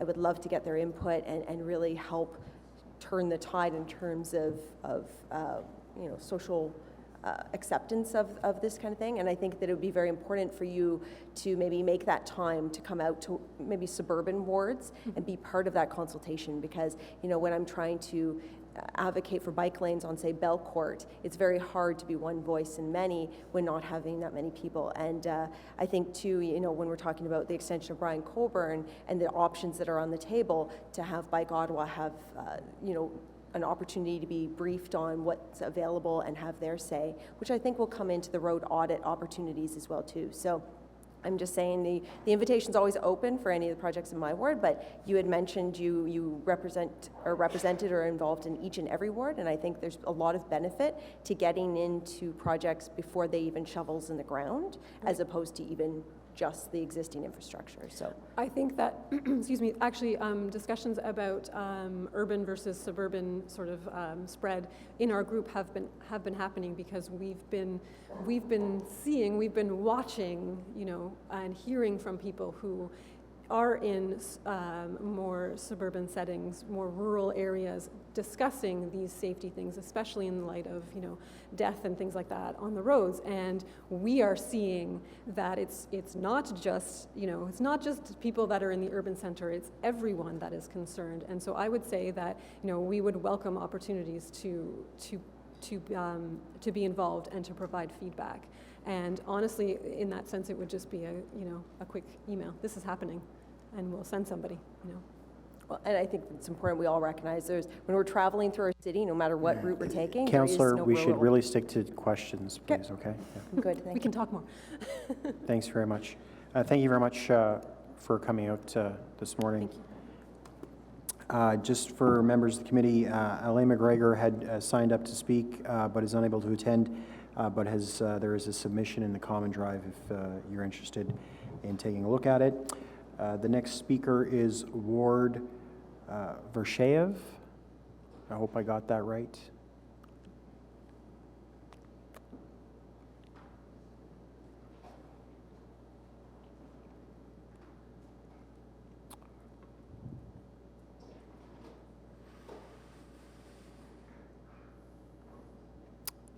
Thanks very much, Ward. Do you have a presentation you need up on the screen, or? I have it here. Okay. So, sorry, this is my first time speaking at one of these things. So this issue has a very personal impact on myself. A month ago, I was hit by a car that decided to turn right into an active bike lane without warning. And since then, crossing streets has been quite horrifying for me. I'm always really terrified that a car will be turning right without properly looking. I will say that this city has been better than others when it comes to cycling progress. And while it is great, sometimes it does feel like organizers are just building bike lanes to check off boxes, and there's a difference between safe cycling infrastructure and cycling infrastructure. Many super sharrows, like the ones that are coming in on Elgin and on Queen Street, while they are a great idea, it is not a safe design. This past summer, I was honked at, swerved, and harassed by a driver on Queen Street, and I have never ever gone back to that street just because I don't feel safe, and I doubt I will go to Elgin as a result. There is another place of concern for me, and that is the bridge on Bronson Avenue. While the paint and the separation is great, I do witness almost daily drivers who will decide to go over that painted area or into the bike lane to pass all the cars backed up going into the city, especially during rush hour. This happened to me yesterday twice while crossing the bridge. This is also concerning for me because there are numerous Carleton students who are very new to the city and who don't know the ways of the roads yet that use this bridge when coming to and from class. And a lot of them are using this bridge to get to Holmwood or using the Bank Street Bridge, which also has a sharrow design, which is quite daunting to go over. While the paint is, like I said, the paint is great and there are separated bike lanes on Bronson, they are spotted and they do disappear as well when in the right turn lane at Carleton. One of the first few days that I was biking in Ottawa, I was using that bike lane in between the right turn lane and the lanes going straight on Bronson, and all of a sudden OC Transpo bus was mere inches from my right side, which terrified me, and I almost jumped into the through traffic in the lane over. So I just think that when we are looking at this road safety action plan, we need to consider these new users to the city who don't know what is safe, or where is safe and where is not safe, and how to go about using the roads, especially in that area crossing north into Centertown, into the Glebe. There are only two crossings, and that's the Bronson and the Bank Street bridges, and as well in southern Ottawa, when we look at Hogsback and we look at that side of the city, I know a lot of my teammates who like to bike to practice early in the morning frequently come in saying that they almost got hit this morning and that they're just waiting. I myself told the paramedics last month when I was in the ambulance, I was like, I'm not surprised it happened. I knew it was going to happen eventually. So my main concern is that we need to think about these new road users who aren't used to the streets yet when we're developing this plan. Brilliant. Well, thank you very much for your presentation. Are there any questions for Ward? Councillor Kavanagh, please go ahead. Thank you very much for coming out today, because it's very painful, obviously, to share that experience, and I know it firsthand. And not in terms of being injured, but every time I go out on my bike, people say to me, "Take care, we're worried about you," and yet it should be a normal form of transportation, and I shouldn't have to have special messages to me or to you to be safe. And obviously, some of the experiences you have, like on Queen Street, I know what you're talking about. So I want to thank you for that. If you have any suggestions, what would you give as a first one in terms of particular situations? I think for the Bronson Bridge, going into downtown, the bike lane on the side of the street ends and all of a sudden reappears in between the lane to turn onto Queen Elizabeth Drive, I believe it is. I know where it is. Yeah. That in itself, every time I have to cross over, that's where I almost get hit by cyclists, by other cars. So I'm in business. I'm not in urban design. So just finding a way to keep cyclists to the side and safe and separated till at least Holmwood, because that's where most of them turn off to take side streets to get downtown. I don't know how you would go about that. It's just an area that I'm concerned with. Thank you. Councillor Bernard. Thanks very much, Chair. Thank you for being here. I've taken notes of some of the intersections you've mentioned, and we have that. I've been working with staff on the Bank Street Bridge. We expect something to come forward, I'm hoping, in the new year to try to make that safer. In all of these things, the problem is always we get these analysis of traffic flow, and then that's compared against the safety of users, of vulnerable road users. And so Bronson in particular will get redone at some point, but will it get redone in a way that is safer than it is now? That's the question that we battle with here all the time. So I think this road safety action plan, I'm hoping there's some movement there when we redo these things. But anyways, thanks for the allowing me to just comment, Chair, on some of the areas in my ward that Ward mentioned. Thank you for being here. And Phil Landry beside you there is one of the guys, and Krista and Rob, that definitely should get your emails as well as councillor, because they're folks that can help us implement these changes. So thank you. Thank you very much. Thank you, Ward, for coming out and sharing your story and your perspective. Appreciate it. The next speaker is Trevor Hache.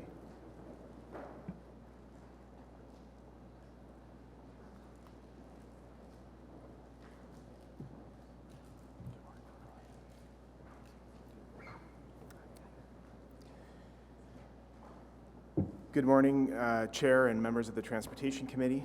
I live in Canada South, and listening to Teresa and Ward share their story, it made me think about trying to bike on Terry Fox Drive, where there is a painted bike lane, which provides zero protection to me. But sometimes I'll try to bike in that suburban community from the south to the north and back. My in-laws live in Canada North. And I'm worried about the world my kids are inheriting with the climate crisis that we're responsible for and not doing enough to prevent. So I try to do my part when I can, but it literally is taking your life in your own hands in many areas of Ottawa. And it's a shame that this is currently the case, and I think the city needs to do better. And while I appreciate that there's been an improvement in the draft that I saw a couple months ago, in which there basically wasn't a commitment to reduce by any percentage the number of fatalities on our road. I think that the percentage that now is being proposed doesn't go far enough, fast enough. So that's what I'm hoping you can do, is go further much faster, recognizing that lives are at stake. So I would urge you to adopt Vision Zero immediately, to implement safer streets using really affordable things such as pop-ups that can be implemented with things like pylons. In many places of Ottawa, it'd be much better than just some paint. A lot of what I've heard Chair Blais say in the media is with regard to funding challenges. And I know that you all struggle with that, and we're going to be discussing the budget later, but pylons actually aren't that expensive. And cities around the world are implementing these temporary measures before more significant funding can be found. So I'd urge the city to create a network of safe cycling infrastructure in every ward within the urban boundary area. That cycling infrastructure could be created with things such as pylons initially. We could certainly partner with the city to implement pop-up projects across Ottawa, and we stand willing and able to help. I want to voice support for 30-kilometer-an-hour streets now. We should be implementing that, as other cities across Canada are doing.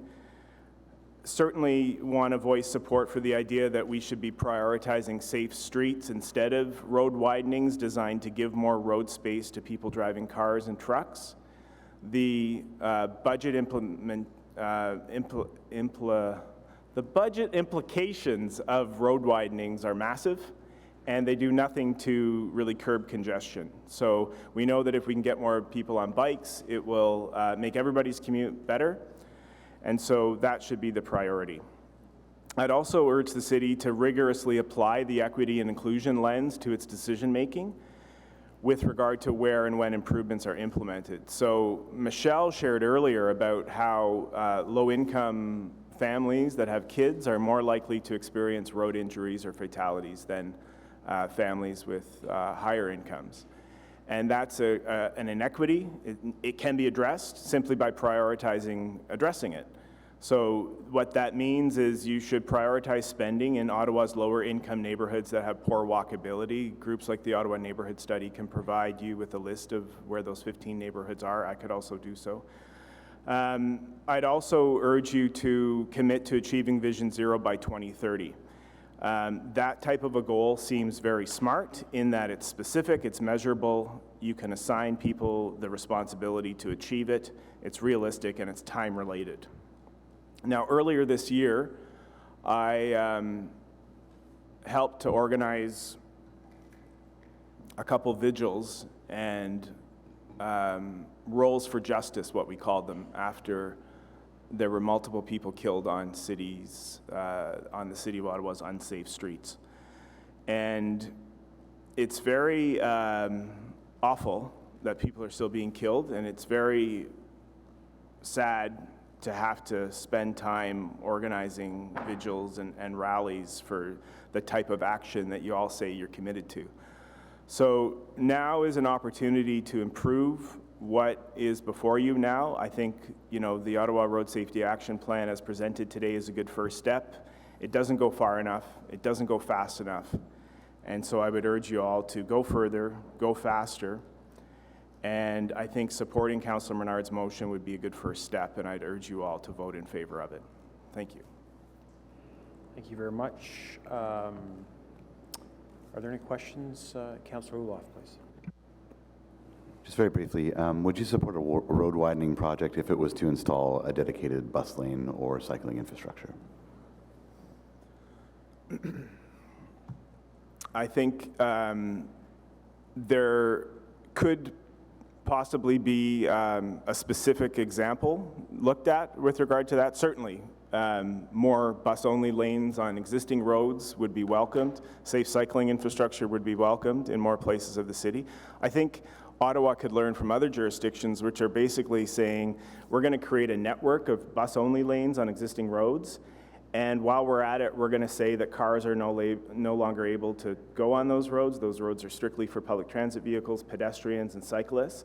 If there was a network citywide with that type of a design, you wouldn't necessarily have to widen an existing road to achieve that. You could save money in this constrained budget environment that is self-imposed, but we're living in that self-imposed budget constraint. So I think if you have a specific example, certainly I live in the west end of Ottawa, and there was a road widening that occurred through a greenbelt area that has species at risk throughout it, and that wasn't something I was supportive of. So I know there's a lot of people in the east that want something similar to occur through the greenbelt, so happy to talk about specifics, but that'd be my general answer. Thanks very much. Are there any other questions? Seeing none. And for the record, the proposal in the east is actually the most environmentally friendly and includes an HOV lane and cycling facilities. So with that, we will go to, there are no other speakers. We will go to questions to staff.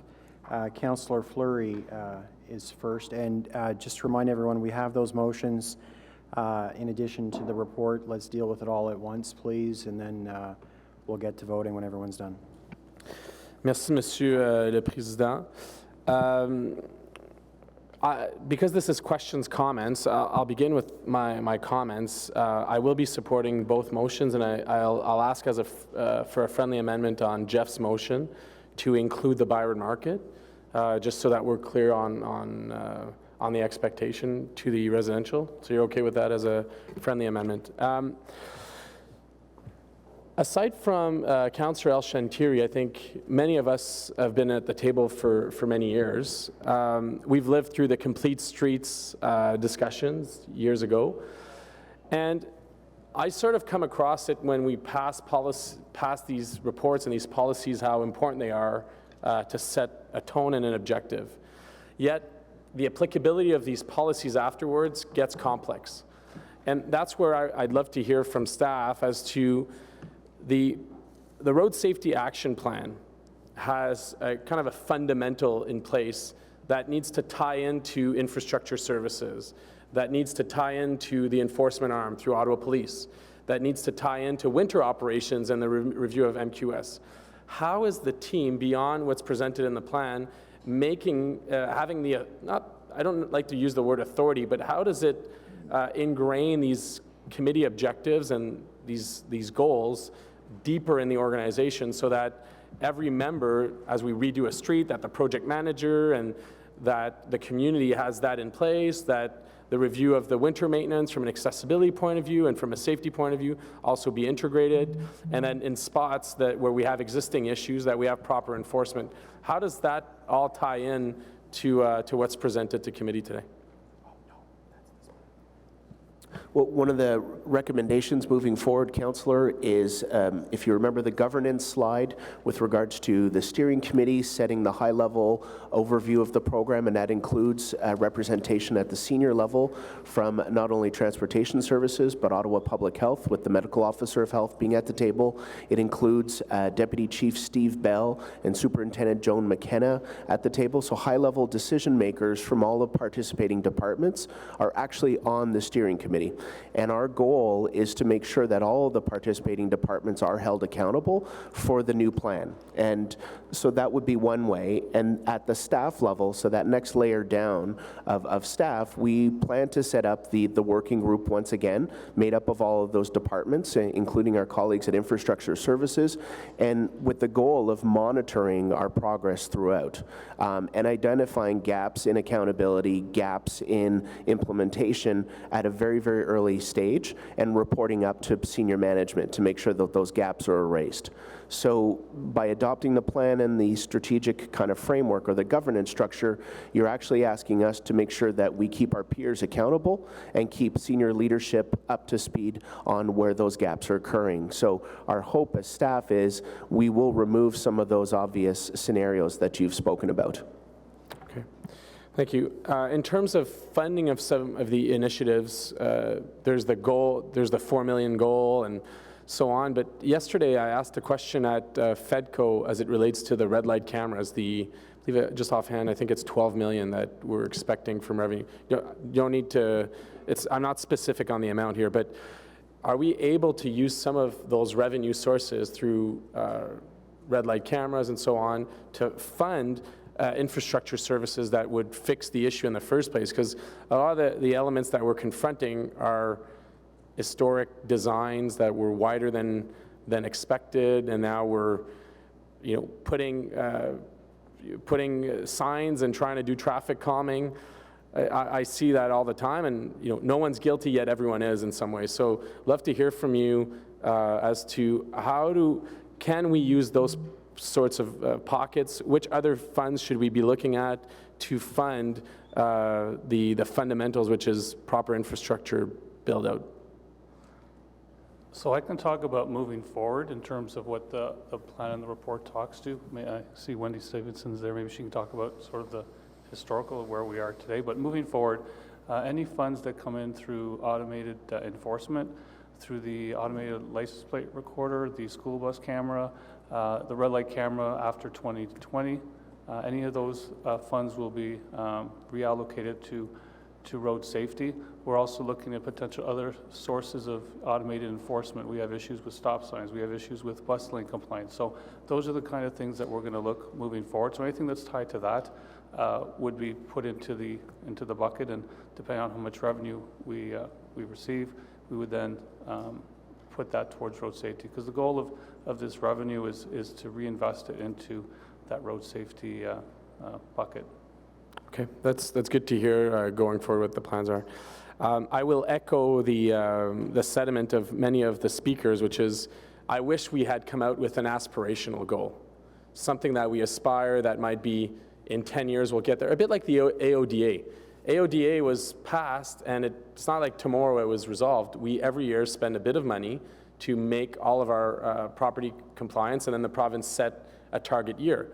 I wish that from this report we would be aspirational to 0 injuries, because when we went out and provided a number, then that became, is that the right number, and how do we get there, and how expensive that would be. I would have preferred if the goal was how do we get to zero? And yes, here's our next 3 years, here's the plan. I think committee and the community the tone would have changed to something like, yes, thank you for having a goal that's lofty, that's hard to get, and yet it's important to have metrics and achievable action plans so that we can get there. That's a comment that, you know, I wish we had started there, and hopefully with the funding stream that you're talking about, we can be aggressive in those key areas that need improvements. Thanks very much. And just before we go to the next speaker, just to provide some context for people, Sweden, which is often referred to as the originator of Vision Zero and held up as one of the benchmarks, while they have Vision Zero, their goal for fatalities in 2020 was actually 220. So every jurisdiction has incremental goals, and Ottawa is no different. The next speaker is Councillor Hubley. Councillor Hubley. Thank you, Councillor Chair. Thank you. A couple of quick questions on the plan, and then talk to the motion. Earlier in the presentation, you said you're going to train all staff who make decisions about roads on road safety. I would think anybody that's working for the city that has that power and responsibility knows something about road safety. So what's the difference here? The training, like you're hiring high-priced help to help you with this already. Are we taking them in and they're not trained on road safety? That would be a concern. Staff that are designing and planning the roads have very specific training in the fields in which they're performing their jobs. Transportation planners have different training than a transportation engineer.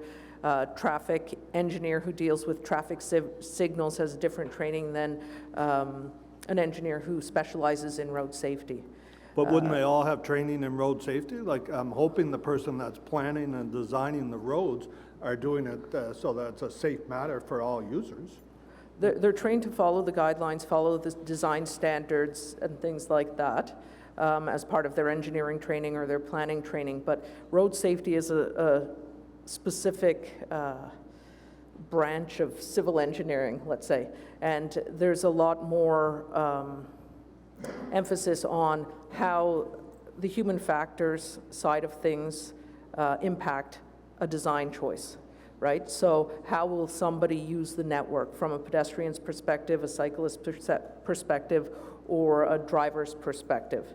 So there's a lot of emphasis on that. There's a lot of emphasis on understanding the different types of things that might lead to certain types of collisions as well. So it's a little bit different. It's more of an in-depth understanding of road safety as opposed to how to design something to meet standards, which has safety built into it already, but just trying to look at it from a different perspective to understand how the different users are using it as well. So it's a little bit different.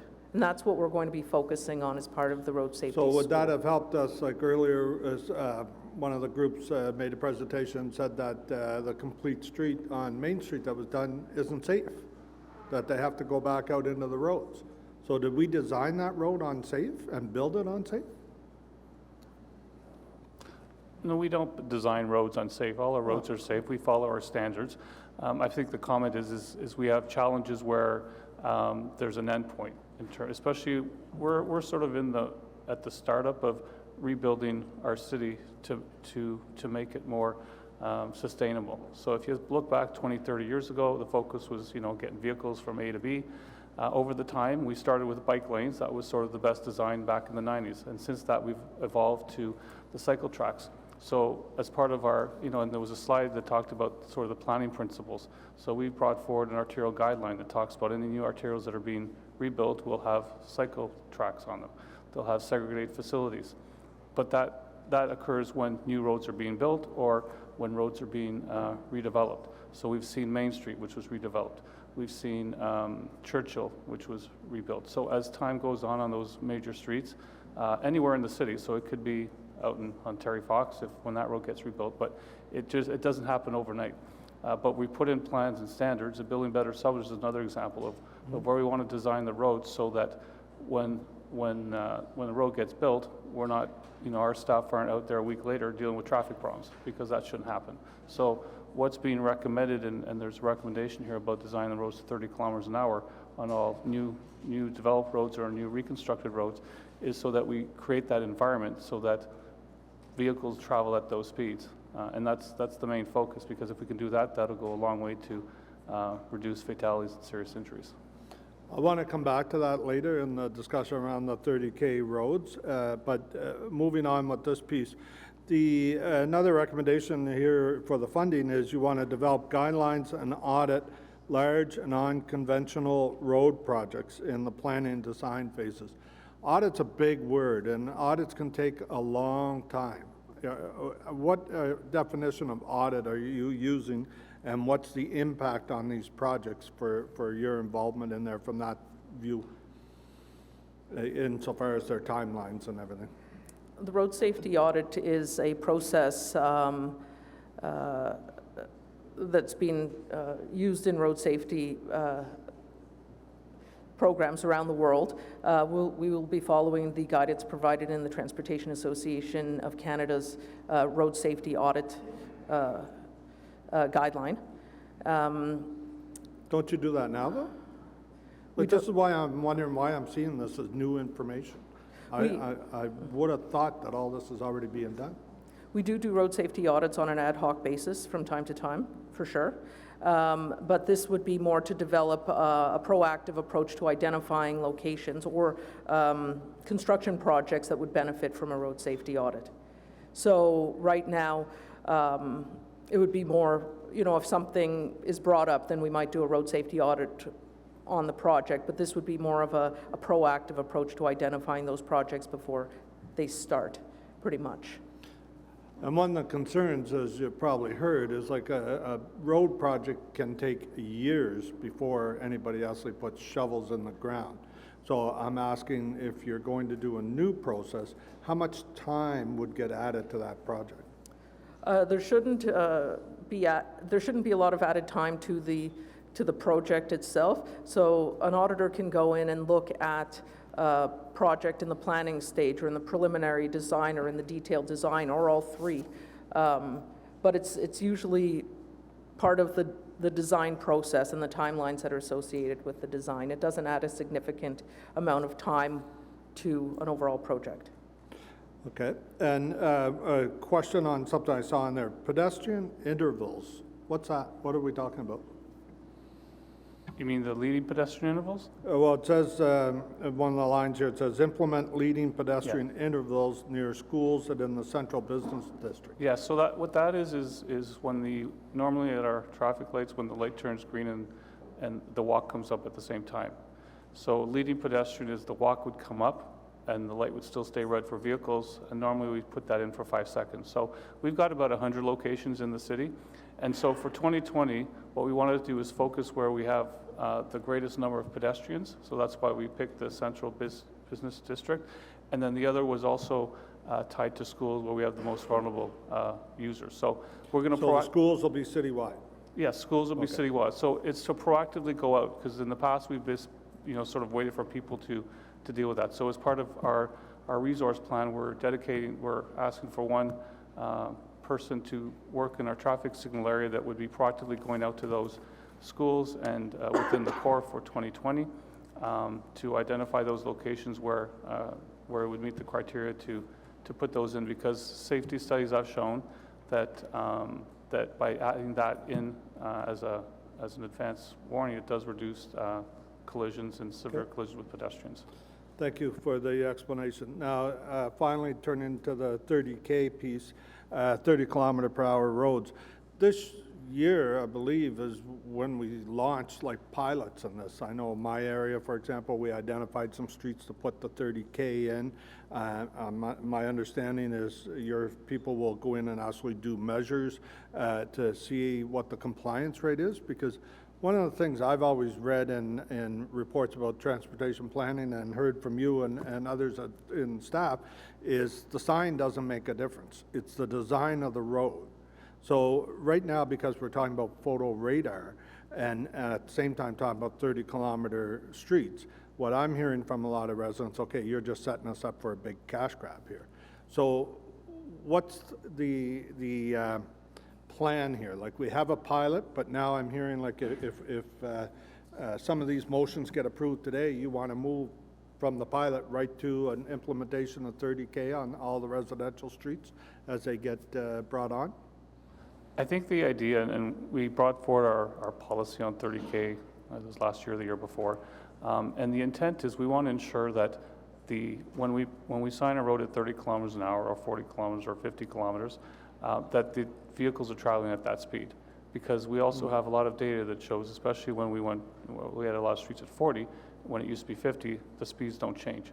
So it becomes challenging in terms of putting up a sign that says 30, the road's wide, or there's, and the operating speeds are in the 40s, and then we start getting complaints from people saying, well, you got to fix this because the speed limit is 30. So we put in a process to ensure that if we were to sign a road 30, we get close to 30. So as part of the review for this report, we were asked to look in the sort of the core, what would need to be done. When we do put 30 kilometers an hour, we do narrow the lanes with paint. So that's sort of the first step. Where we would ultimately want to be is we actually rebuild the road so that people are traveling through that. And the recommendation in the report that talks to any new road being rebuilt or any new road that's just a new road, we design those for 30, so the operating speeds are 30, so that's where we want to get to. And we'll go in and retrofit old streets? Like, we would, if streets that were built in the 90s, for example, to me, are built like highways. Like, the cars are just flying down it. So we've worked together on doing some redesigns of those streets when the opportunity came up to bring that speed down. But for us to go in on those roads today and put up 30K signs, there'll be no compliance. No, and we wouldn't, that's not the policy that the council's approved in terms from that perspective, but it's to then put in measures, what can we do? So from our perspective, the paint is the first step, and a lot of the streets where we do that, the speeds are in the high 30s, low 40s, so we're not that far away. But ultimately, we'd want to rebuild that. So that's where I know, working with Councilor Menard, there's 3 or 4 streets in his ward that are getting rebuilt next year, and we're going to be putting in a plan so that you've got speed humps, you've got raised intersections, you've got narrowings at intersections to create that environment that people will travel at that speed. So we would do that more on a moving forward basis through the reconstruction, because that's where you really get the biggest bang for your buck, because to go in and do a retrofit without any reconstruction going on, I know when we looked at the area as part of this response, it was somewhere between $130 million and $450 million to do that. Okay, my final question is to do with Councillor Leeper's motion, where it says staff will develop a plan within existing budgets for the gradual implementation of the 30K. What kind of money are we looking at? Because when I read that terminology, develop within existing budgets, that means take money out of other projects or other worthwhile initiatives underway and move it into this. So what kind of money are we talking about that? Like, will projects be at risk because of this? Well, the high-level review that we've done, especially just for the sort of the downtown sort of inner city areas, is between 135 and 450, and that was basically looking at all the number of streets, looking, do we have to reduce the road by a meter, by 2 meters? So I think the intent here is to do a more in-depth review in terms of narrowing that cost and coming forward with potential options as to how you might fund this. So it's not to say, I don't think the intent is to take away from existing programs, because there are, the programs that are in place are being done for specific issues, either through cycling, pedestrians, intersection modifications, and things like that. So. Okay, sorry, Chair, one last piece. Like, my concern with this motion, with the 30K, Councillor Leeper's motion, is you just started the pilot. I'm waiting to see the results of it. So I'm a little concerned with moving too fast on this, but if this motion is just to do the report, then as long as we put something in there about getting the feedback from the pilot, and I'm going to assume you're going to want at least a year's worth of data there from last year to whatever the anniversary is for it. Would that not make sense to have some data from the pilot to do this? Yeah, we're in the process. We've identified a few areas where we've put 30 kilometers an hour, so I believe we were collecting speed, if not this year, it'll be early next year. We do have all the before data. I know there was a couple in Councilman R's ward we did. But again, that was just putting the signs up, right? I think the intent is ultimately is to build it so that vehicles are traveling at that 30 kilometers an hour, because that's really how it'll be effective. Because just putting up a sign, like you said, especially on wide roads, isn't really going to make a difference. Right. Thank you. Thank you, Mr. Chair. Thank you, Councillor. And just supplementary to something Councillor Hubley asked, so Mr. Landry, is your reading of the report that of the motion on 30 kilometers an hour, if approved, committee is recommending that all the streets within the core area become 30 kilometers an hour, and we're directing you to implement it? Or is your reading of the motion to develop a report with recommendations to do that and how you would implement it? Well, I read it as it's develop a plan. So we're going to come up with a plan. In terms of how we report back, we can come back to committee with that plan on how we would do it and what the cost would be. And there might be different options in terms of how fast. But the streets would only be converted to 30 upon the adoption of that plan. Sorry? But your understanding is to develop a plan and then the streets would only be converted to 30 upon the adoption of the plan. Well, that would be up to council to decide in terms of... I understand that. I'm asking you how you as staff are interpreting the motion as written. Well, the motion right now, I don't think is to go out and start putting 30Ks everywhere.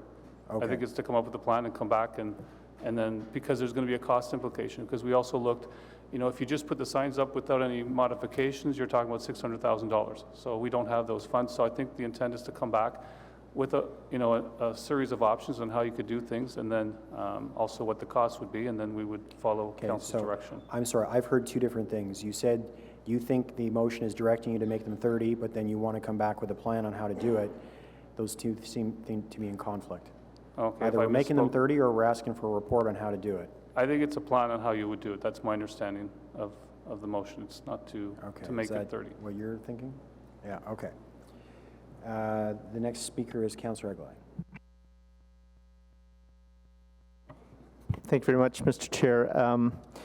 I want to start by thanking staff. This is a project that started last term when I was chairing this committee, and I know how much work went into this. This is probably the toughest file in the city. It's a balancing of funding, priorities, safety, geography, how to educate people. There's so many moving parts. So I want to thank you for the work that you've done in putting this together and creating, I think, a very fulsome group of stakeholders to help you put this plan forward today. I want to sort of get to the nub of what I think, though, the concern or the issue was raised by a number of the delegations. You have the number of 20%. Can you maybe give some background to the committee as to how 20% was arrived at? So, Councillor, just to clarify, I guess, through the chair to you, where the target actually came from is, as staff, we had proposed a number of different ideas to the community stakeholders. And so the previous iteration of the plan, the goal was to reach 10% reduction over that 5-year period. We made it to 14 on a high level. So we were quite happy to see that kind of progress. We then felt with the investment, the additional $4 million in 2020, and eventually the onboarding of all the automated enforcement revenue, we felt that going for higher than 14 would be a very achievable mark to start building that forward momentum towards zero.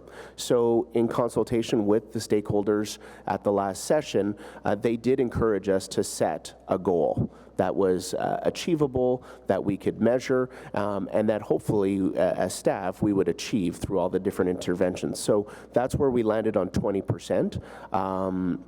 Yeah, as a quick nutshell. So it was in consultation with our community partners, and also as discussions as staff as to what we felt was reasonable to put forward for consideration by committee. So the impetus to actually put a number on this, as opposed to going with your you know, the tagline, if you will, think safety, act safety, which would have said, we care about the road conditions, we care about what's happening to people on the roads, and we're going to do everything we can to minimize the negative impact. The stakeholder group said, we want you to put a number on that. Is that what you're saying? They provided us with that direction and that support, is that they wanted to see firm numbers in place. Okay. And I want to go back to the funding, because the other piece that we've heard is this is a one-time funding boost. What happens after that? As I read the report and the presentation, that's not the case. That we have all sorts of speed enforcement pieces coming on stream. That's going to create a revenue source for the city, and that revenue source from I think you said spring of 2020 is when the earliest we can see that, and then that revenue stream is going to continue to fund this program going through this term of council. Is that correct? Yes, that's correct. And so we know what the number is now for the one-time boost, if you will, in this particular budget year. Do we have a sense of what you're going to be able to achieve once the cameras are in place starting next year? Not at this point. That's why we want to do this pilot with the automated enforcement. And so the plan was to, you know, we've identified 8 locations. We're in the process of installing the cameras at those locations. And then we would learn, because one of the things in terms of what we've read and seen in other jurisdictions is your number of tickets being issued right at the start is likely high, but it does tend to go down to a certain point. So we would expect the same thing here, because when people as people get more used to the fact that it's out there, they don't want to get another ticket. They tend to drive at the speed limit. So that's what we want to learn, and in terms from that perspective. So we're going to take the time over the spring and early summer to review the data, and then we'll bring back a report to Committee 6, probably in the fall, assuming that we're good to go this next spring with the photo radar. That would outline a program. It would talk about sort of what we learned, as well as projected revenues based on the number of cameras we have out. So we don't have any metrics today, though, to say to the people who've come up and said, what about future funding, to give them a sense of what that dollar amount might be? Not at this point, because it also depends on the number of cameras, right? So if you have 10 cameras versus 100 cameras, that'll be a lot greater. But we also want to make sure that where we put the cameras, it's focused on safety, because that's the ultimate goal. We don't want this, you know, automated enforcement to be a cash cow in terms of we're just putting on a street where we know everybody speeds. We want it to focus specifically, and that's why we're doing schools, because that's where the most vulnerable users, and the locations that we've selected are at areas where we have speeding issues, and we want to see what the effectiveness of those are. And our goal would be to expand that citywide through the report next year. So next year at budget time, you'll have only had the speed cameras in place, best case scenario from the spring forward. Will you be coming forward with a plan at budget time next year to say the speed cameras are underperforming in terms of revenue?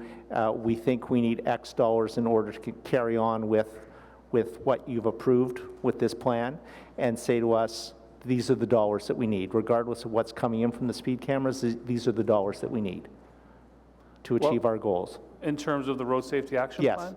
Yeah, so we would, as part of the, when we bring forward the report for the automated enforcement, we'll sort of project based on what we learned, what we would see in terms of revenue. In terms of funding, we will try to seek any type. I mean, there's also the automated license plates, and over the last, I think, 18 months, we've collected over $2 million in revenues. And so there's that. There's the school bus camera. So there's 3 or 4, and the red light cameras too, moving forward after 2020. That potentially could add revenue. So the plan would be at budget time, we'd sort of make an estimate of how much revenue, and then based on that, that would become our plan. So, but the short answer is the funding bump you've identified in 2020, that's not the end of the funding for this program. No, and the intent would be, you know, it's to make it sustainable, we'll use that revenue. I just can't give you a number today because we just don't have the data from the automated enforcement. Okay, thank you for that clarification. Thank you, Councillor. Just to advise people, it's noon.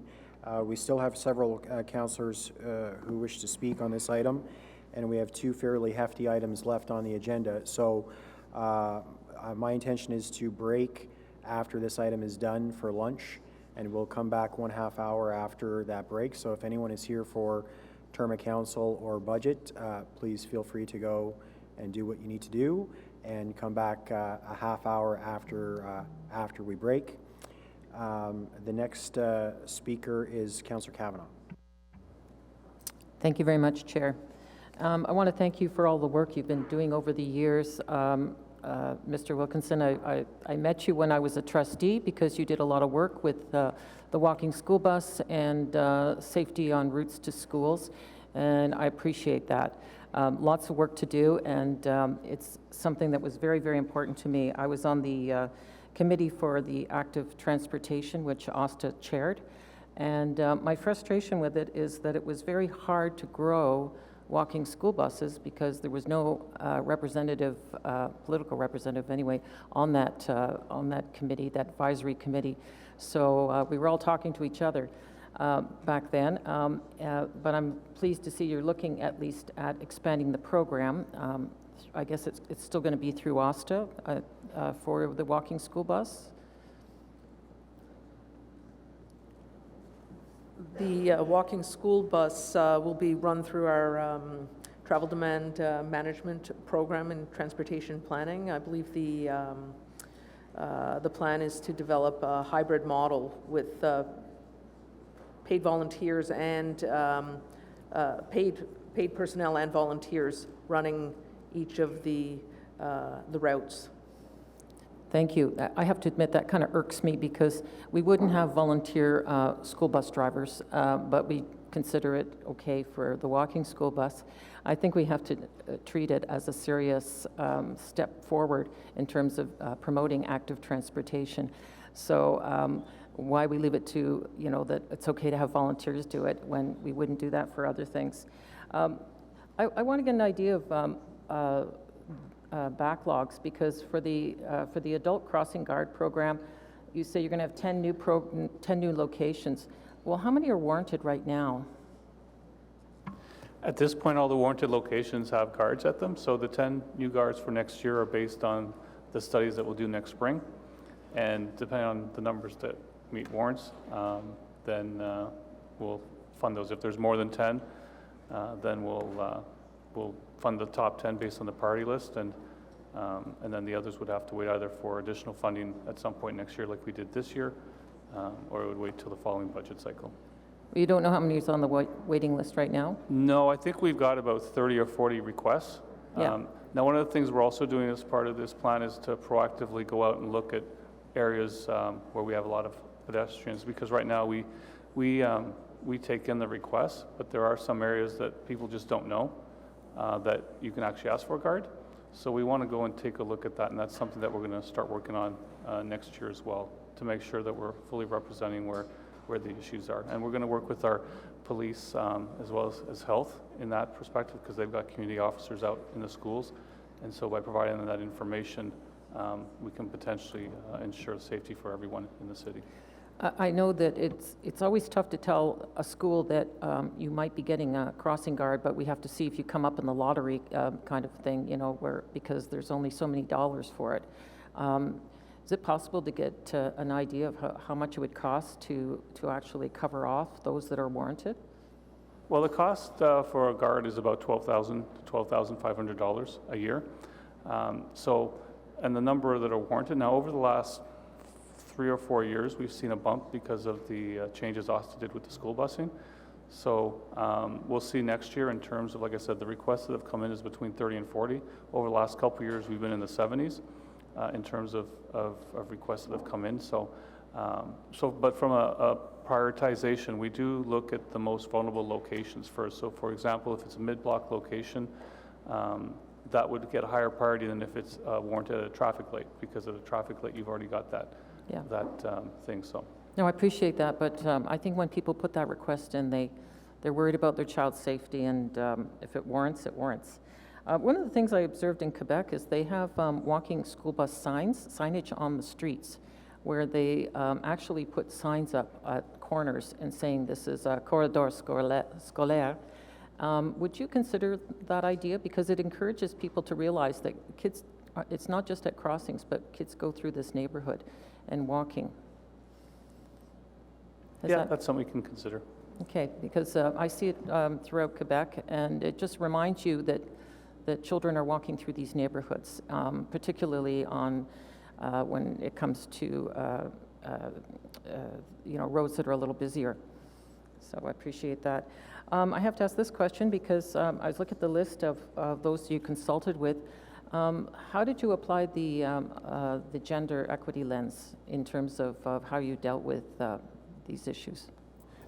At the time, Councillor, we, through the work we've done over the years with Safer Roads Ottawa, we have a fairly robust group of organizations and individuals that would consider some of our key partners, whether it's the Council on Aging, Bike Ottawa, members of Walk Ottawa, the representatives from the Ottawa Disability Coalition.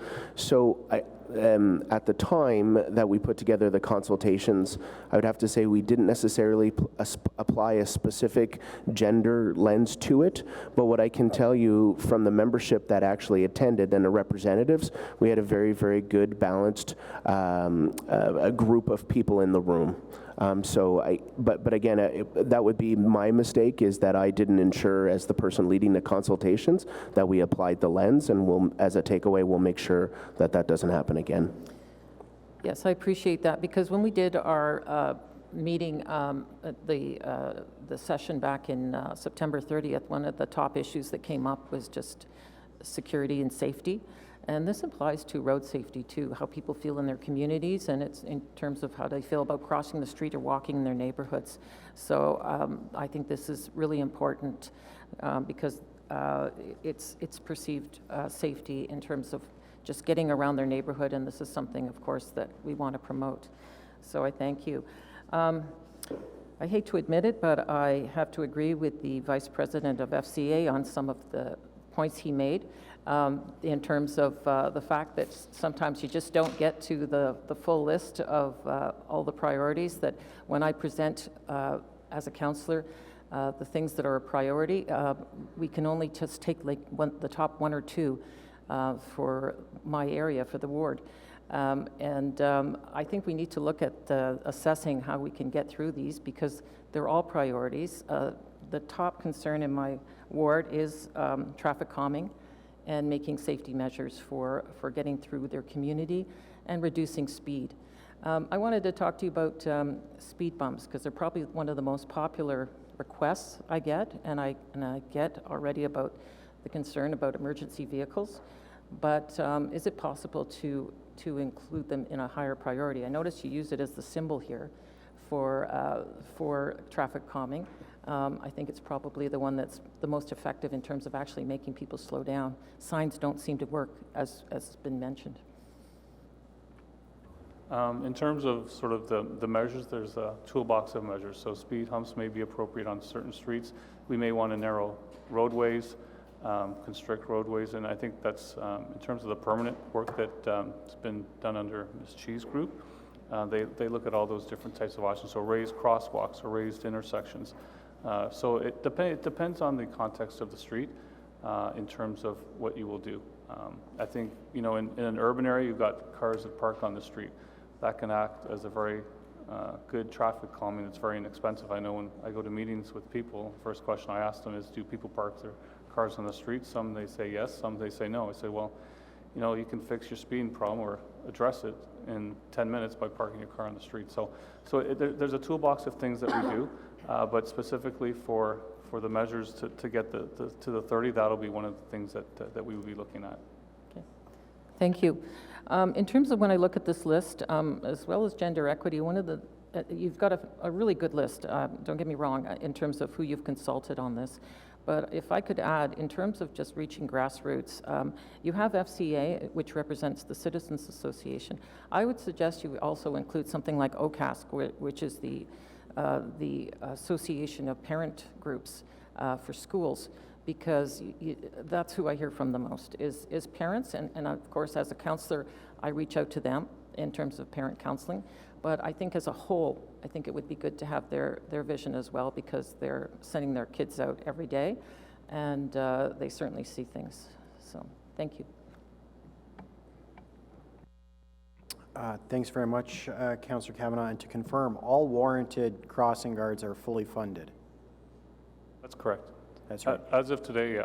And we're studying future requests. Or we have 30 requests for maybe we want a crossing guard, and we're studying whether or not they meet the warrants. That's right, and those studies occur in the spring? Sure. And so you have absolutely no idea how many will meet the warrants? Not at this point. And It so varies year from therefore, year. we have no idea how much money it would cost to fund them all.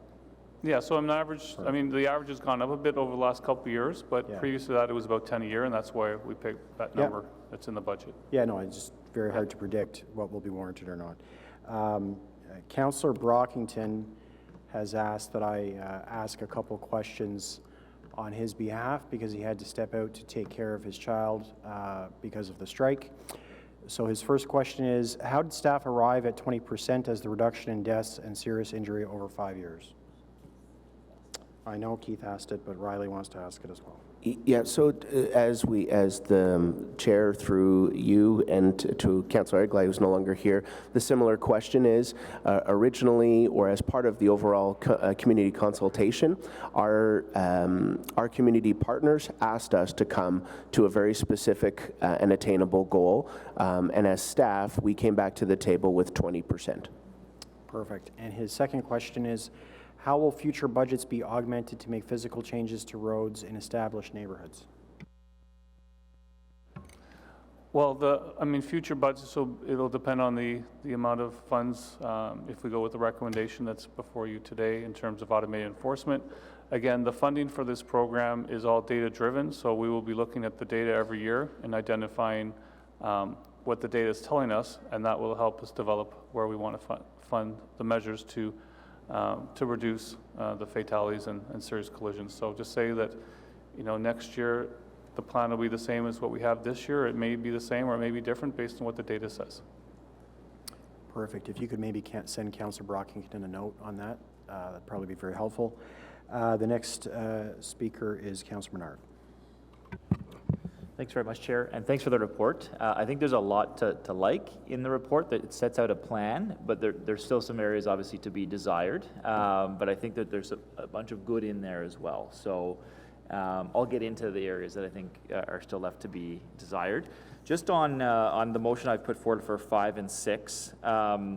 So I've had a good chat with staff about the timelines on this, and made a slight edit to the timeline.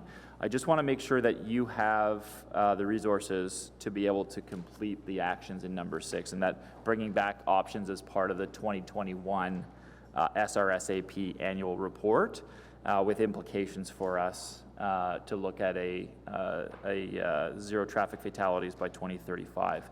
Is that something you're able to do in the timeline presented in the report? Yeah, we're able to do that. It'll be a high level, sort of like a framework, Yep. similar to what we did with our response to the 30 kilometers. So we would be able to adopt that. If it's to get into more details on specifics, then there won't be enough time. No, I think the high level is what we're looking for at that point, so that's very, very helpful. And we've also spoken about in the motion that a meaningful year-over-year reduction, which I think jives with what you're saying in this report, but actually sets out a target for us. Is that something you can work with? Yeah, I mean, our goal is to be down to 0 because 1 is too many. We set the 20% to get an achievable target. It's, it's going to take, a lot of years to get to there. I'd like to be able to say that, we approve this plan tomorrow, that we know more, but I know that's not going to happen. So I think, our goal is to set that every year we see a continued reduction, and then the funding that goes into the plan addresses those areas where we're seeing those things, so that we hit the mark to get those even lower. That's part of what I like about the plan, is because there's elements in there that, depending on funding, can be accelerated or not, and there's some choices that we've got on intersections. So there's some good associated with that portion. I do want to make sure we're genuine about our figures, though, right? Because we've been talking about sort of Sweden versus Ottawa, a city versus a country, and because of the rural areas. But then when you look at, Stockholm, a city that's there within the suburban and urban areas, their fatalities or major injuries are more like 0.5 per 100,000 rather than ours at around 2. So, we certainly, there's, in terms of Vision Zero, what they've implemented in Sweden, when we compare it to other cities, I think it's helpful for us to make sure we're not just too rosy on it, we have some work to do here. And then also comparison to other cities in Canada in the different areas, because we're unique with our rural area, but then if you could say, look at these rural areas here versus this urban and suburban area, it gets to some more like versus like. In terms of the report and what we're going to see, one of the things that the consultant said in the document one is that one of the biggest improvements that could be made to safety is by expanding the protected bike network. Do you agree with that statement? I believe it was the highest improvement, 58 to 74%.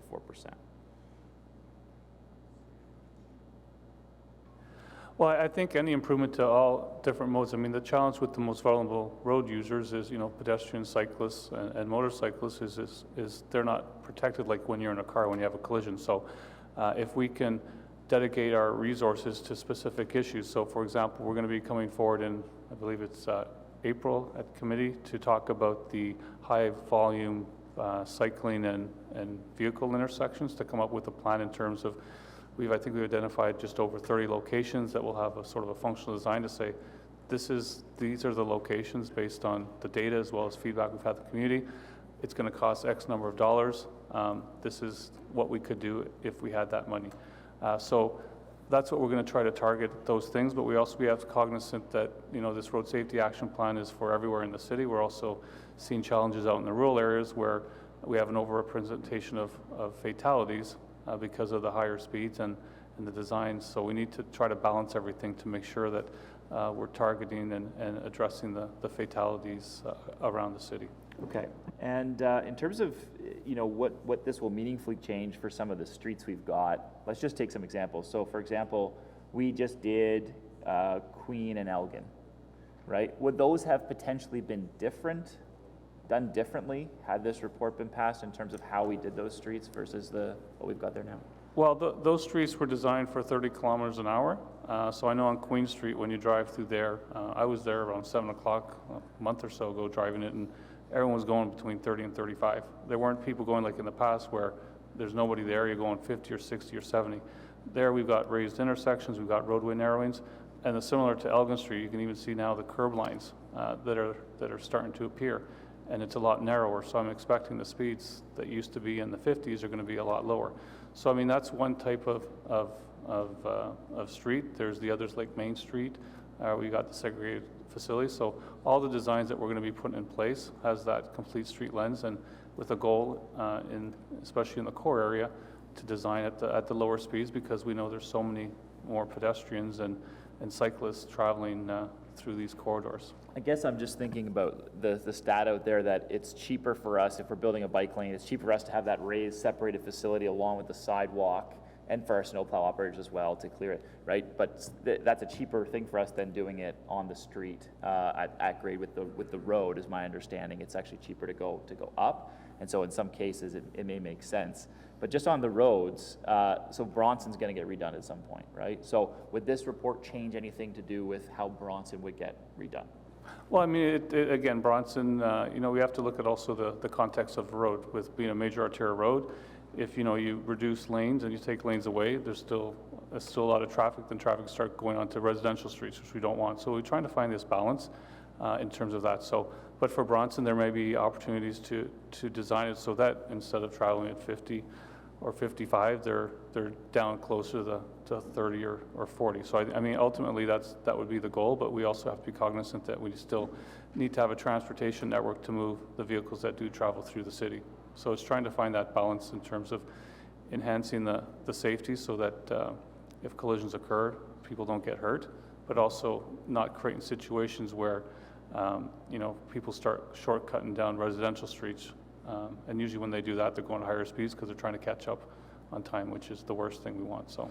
Okay, but the practical implications of redoing a street like Bronson, based on this report, would be what? Things like the intersections would be redesigned in a potentially, safer yeah, manner? Or is it all just sort of we'll see how it goes, or is there anything in there that's no, this is going to change as a result when you do redo a street like Bronson? I mean, I'd have to look at the Bronson, but I could see potentially maybe we have raised crosswalks going along Bronson at the cross streets, so pedestrians, because there's more pedestrians going north-south than there are east-west.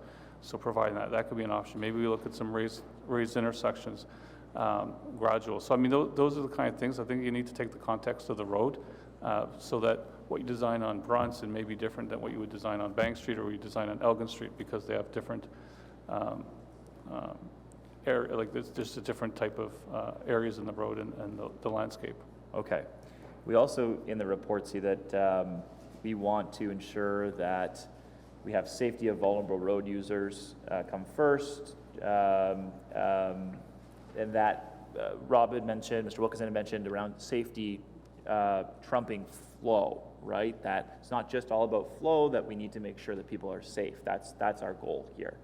So how does that translate in this plan? Just to be practical about it, right? If that's what we're saying, what are the practical implications on things like revert reds, intersections, right-on reds where there's a cycle track, advanced walk and bike signals? I know there's some stuff of that in the report. The funding that we've got for those things is quite low, to be honest.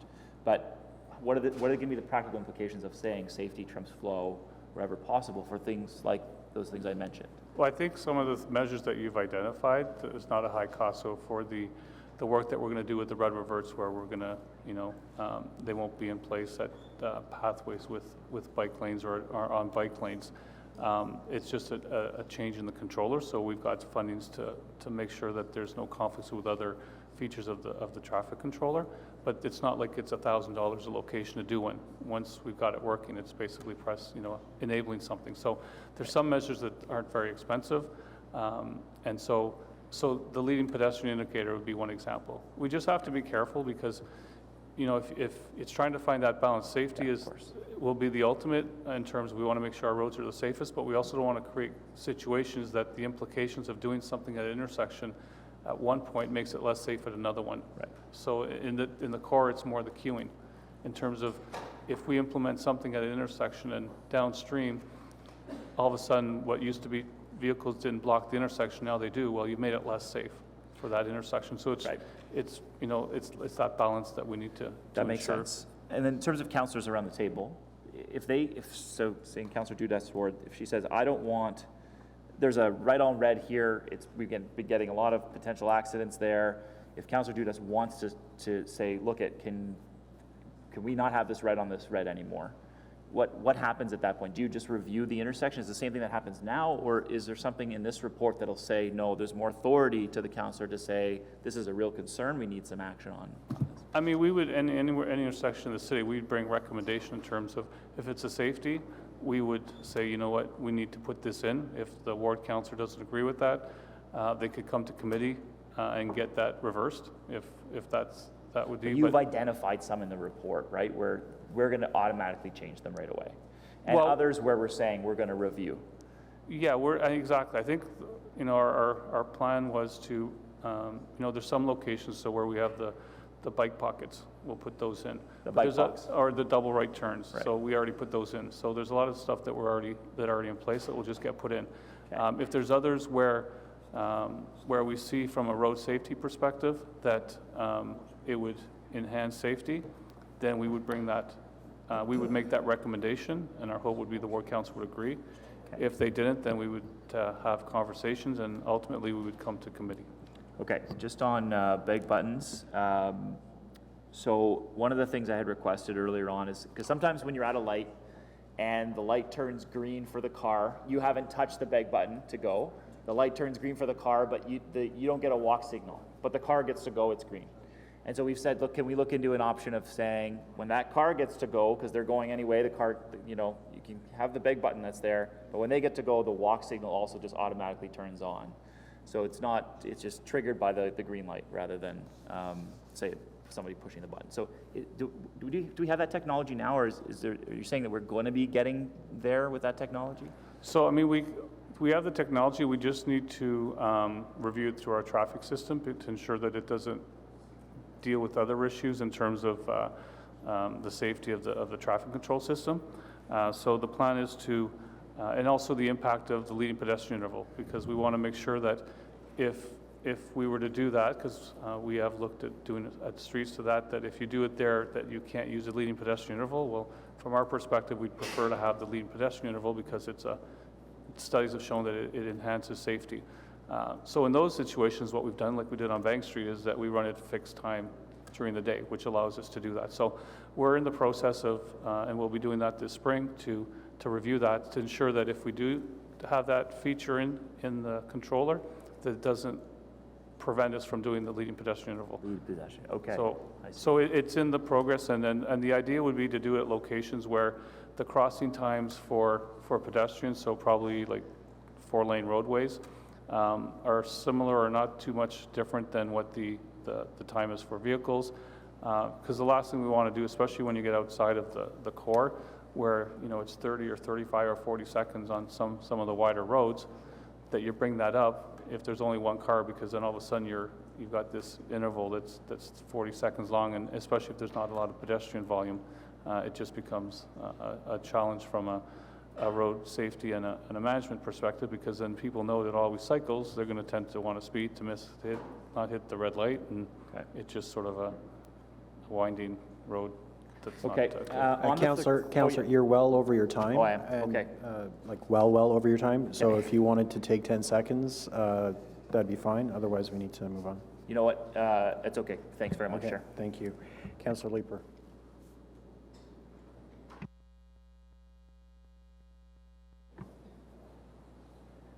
When the police want to talk to you. Thank you very much, Chair.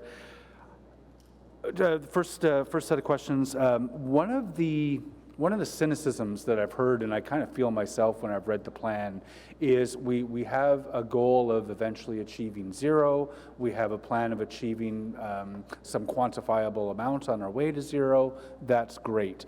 But I'm glad, okay. Mr. Manconi is not here, or Mr. Wiley. One of the key signals, and Superintendent McKenna is here, one of the key signals that we can send to the community that we're serious about that is to ensure that the people who are driving City of Ottawa trucks, people who are driving OC Transpo buses, and police whose job it is to enforce laws are obeying the laws around particularly bike lanes. Every day I see the discussion on social media. There's a police officer, there is a OC Transpo driver, there's a City of Ottawa truck that is doing something that jeopardizes pedestrian and cycling safety. Can we address that in a meaningful way? We can talk to, I'll talk to John and also our fleet group, because I know they do fleet training. Like every person who drives a City of Ottawa vehicle has to go through training through fleet. And so we can talk to our colleagues in that service area to ensure that's I'm assuming that they do that today. I'm not sure if there's anybody from fleet that can talk to that here, but again, it's to highlight that fact that, and I know even talking with my staff, because I have staff throughout in the field, I'm always reminding them that, you know what, would you stop your vehicle in a traffic lane? Right. You shouldn't be stopping your lane in a bike lane, or you shouldn't be stopping your vehicle in a sidewalk. And it's also an education to contractors, because both the ones that help us build and rehabilitate our roads, but also utilities in terms of the work that they do. That if you do have to block a sidewalk because your manhole's right there, well, put in the proper signage to let pedestrians, or if it's a bike lane, cyclists have a safe area to go around. Yeah, I think it's critical that we be purposeful in pursuing that over the course of the next while. We've talked a lot about design this morning, and I just want to read one paragraph from a response to, I think it was Councillor Menard and McKenney, with respect to an earlier direction that they had provided with respect to eliminating floating lanes and stuff like that. And in the response, it says, I think this is in reference to floating lanes and non-protected painted bike lanes. In many locations, the existing painted bike lanes and floating bike lanes are an acceptable design solution. If we're going to rely on users using facilities that are in the way in which they're designed, the design has got to be right in the first place. How are we going to ensure that we are getting design right?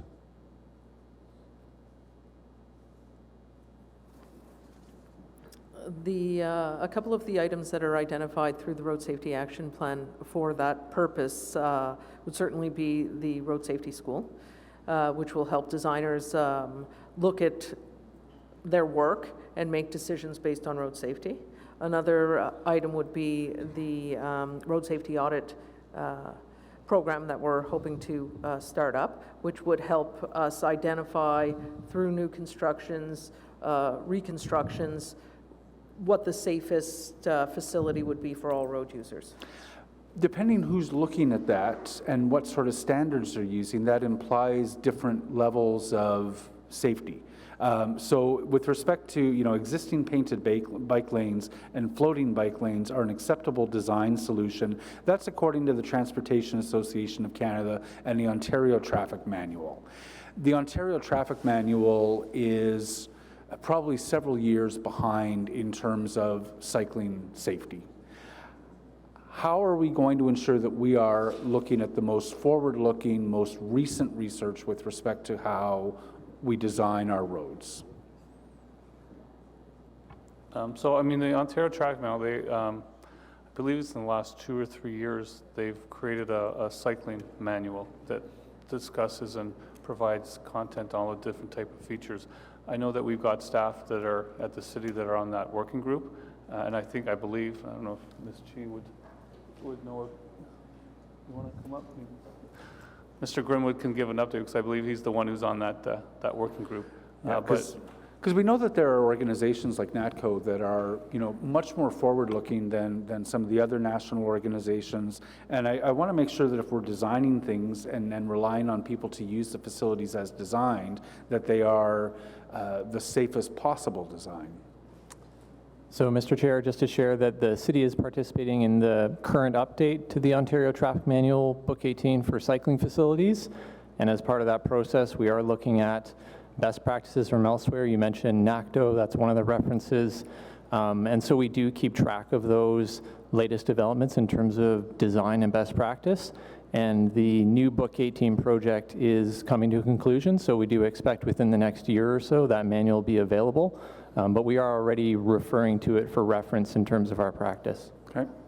Bike Ottawa was here. Are you engaged with Bike Ottawa as we talk about potential updates to the OTM?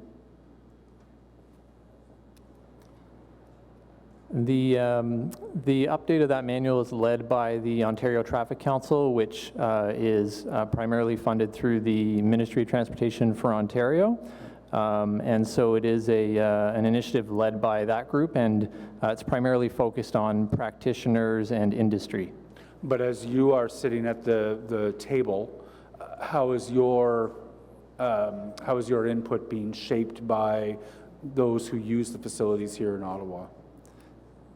We do have a good relationship with our communities and advocacy groups on the various topics, and so when we participate in projects like the Book 18 update, we do bring that perspective as part of our general practice. So we do consider those perspectives in our input to the process.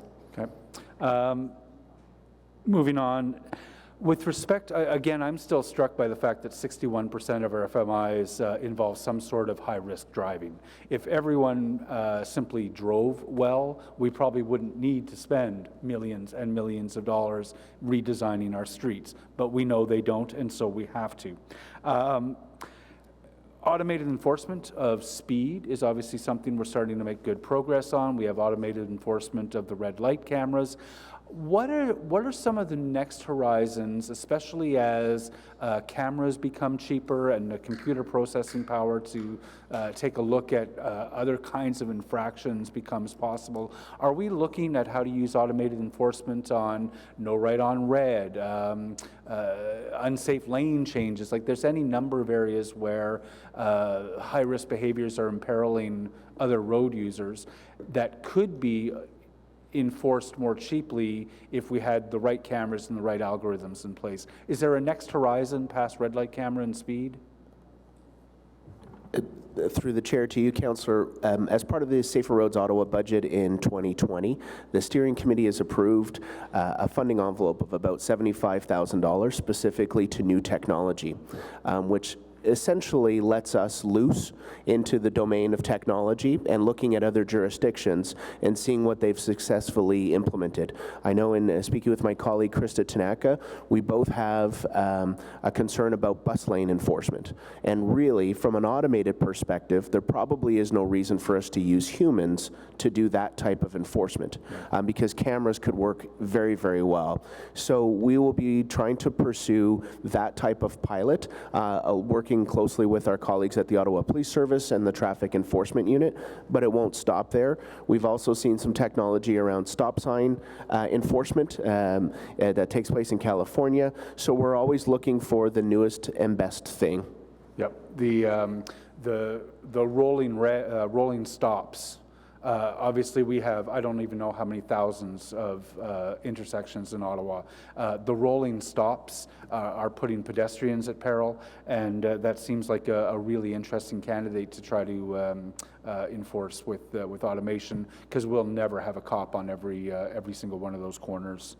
So I'm pleased to hear that we're pursuing that.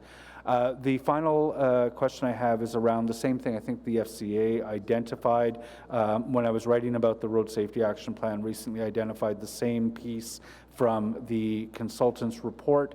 It's worth saying one more time, if the current safety efforts by the city and its partner agencies are maintained but not altered, the likelihood is low that a significant reduction in either the number or severity of FMI collisions will be achieved, especially in the context of increasing traffic volumes. To succeed in effectively reducing collisions within the city by enhancing existing programs or developing new ones, significant additional resources are required.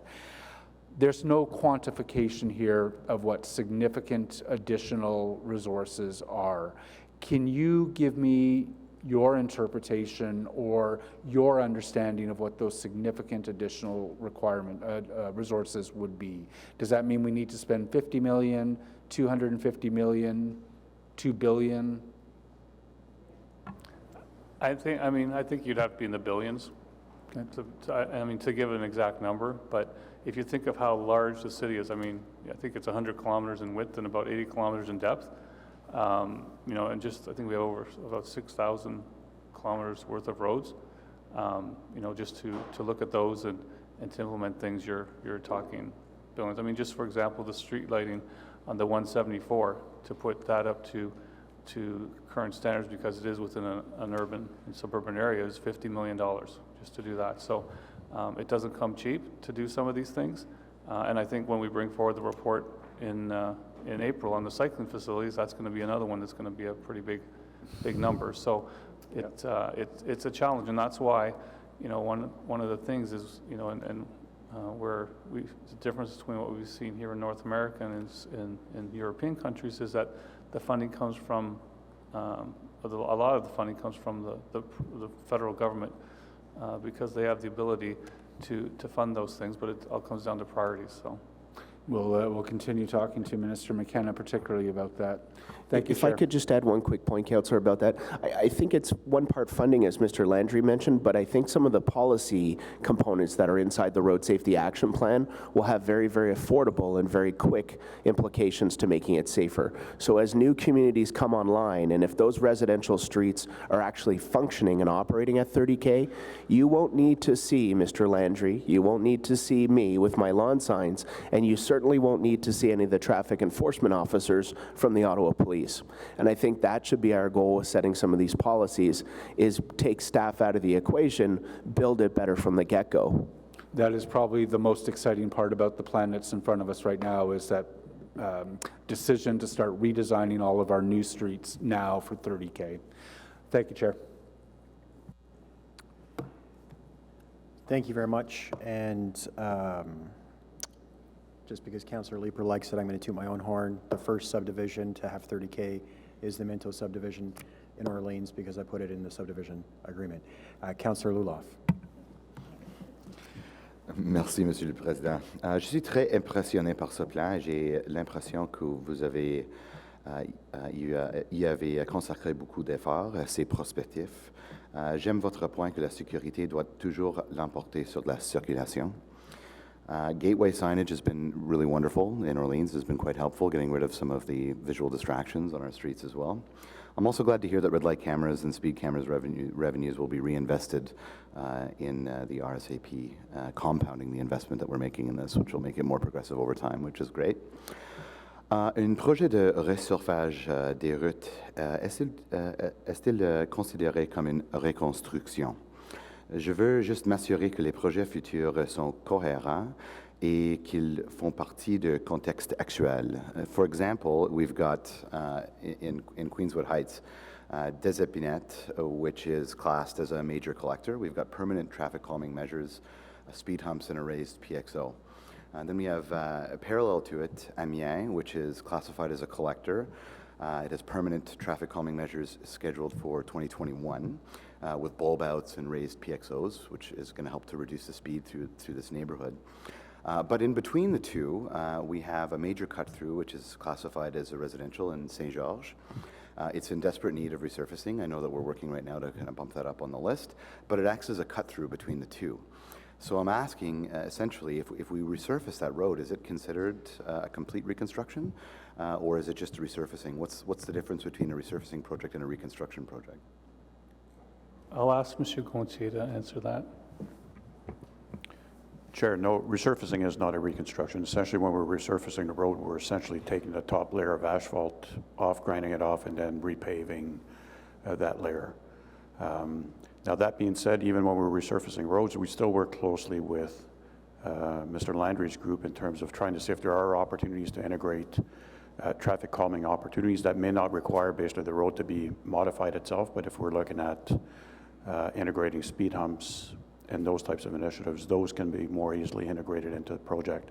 If we're looking at either narrowing the road where we're starting to change where the curbs are, providing cycle tracks, then that really takes the project to a different level.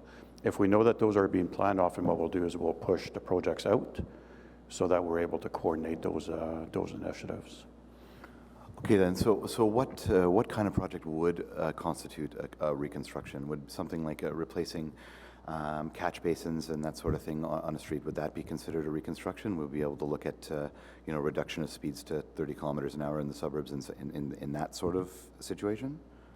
I think from our perspective, reconstructions, if you're basically removing the curb lines, so we're going down to the ash, so similar to what was done on Elgin Street, where you're basically taking the road out and reinstating it. So in terms of if it's just a replacement of a water main that's not changing the road works, that might not be. But again, it depends on what's required. So it may be that for that water main, they got to take out the curbs anyway.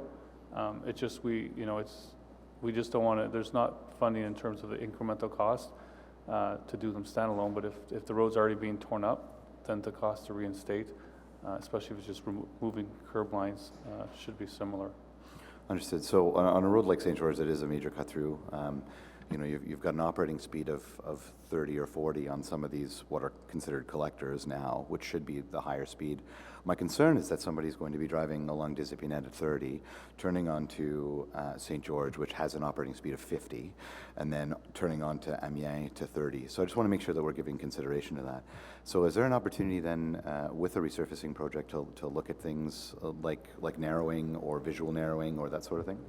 Yeah, and that's where we'd also work with Ms. Chee's group, because they manage the neighborhood traffic calming program. So if there's work being done on a certain street and there's as implications, I would expect that they would look at those as well, because I don't believe the intent of the neighborhood traffic calming is to move problems from one street to another. No, certainly not. Yeah. Okay, I appreciate that. Thank you very much.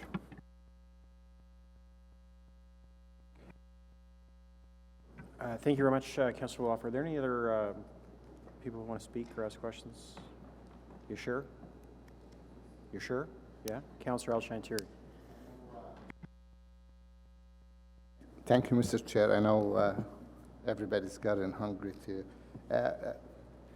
our staff. First of all, thank you for your presentation. And one of the things we spoke to you, Phil, about earlier about the paint or use on the road is wearing out in no time, but we were told you have a new machine and a new paint's going to be implemented in the next year. Is that correct? Yeah, so actually, I think I approved an e-spot to commit the funds to get through that process to start to procure a machine. So that was approved in a report that came to committee in June. And the plan would be in 2021 to have a machine that applies more permanent paint. And that would be used for all rural roads and all arterial roads in the city.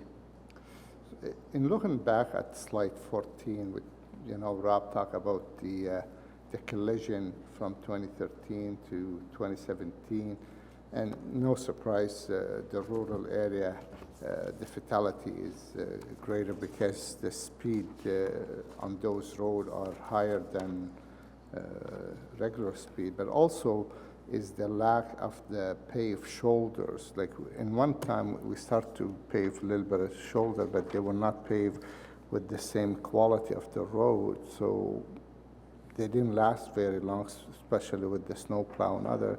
And then you create a false expectation, so people think they have a paved shoulder, but reality is they cannot ride bicycle on it, so they were riding on 80-kilometer road, and that's some of the fatality. I would imagine it will be severe in those areas. So it's one of the recommendations, like you're talking about lightning and other, but you don't talk about paving some of the shoulders. So is there a plan to pave some of those shoulders?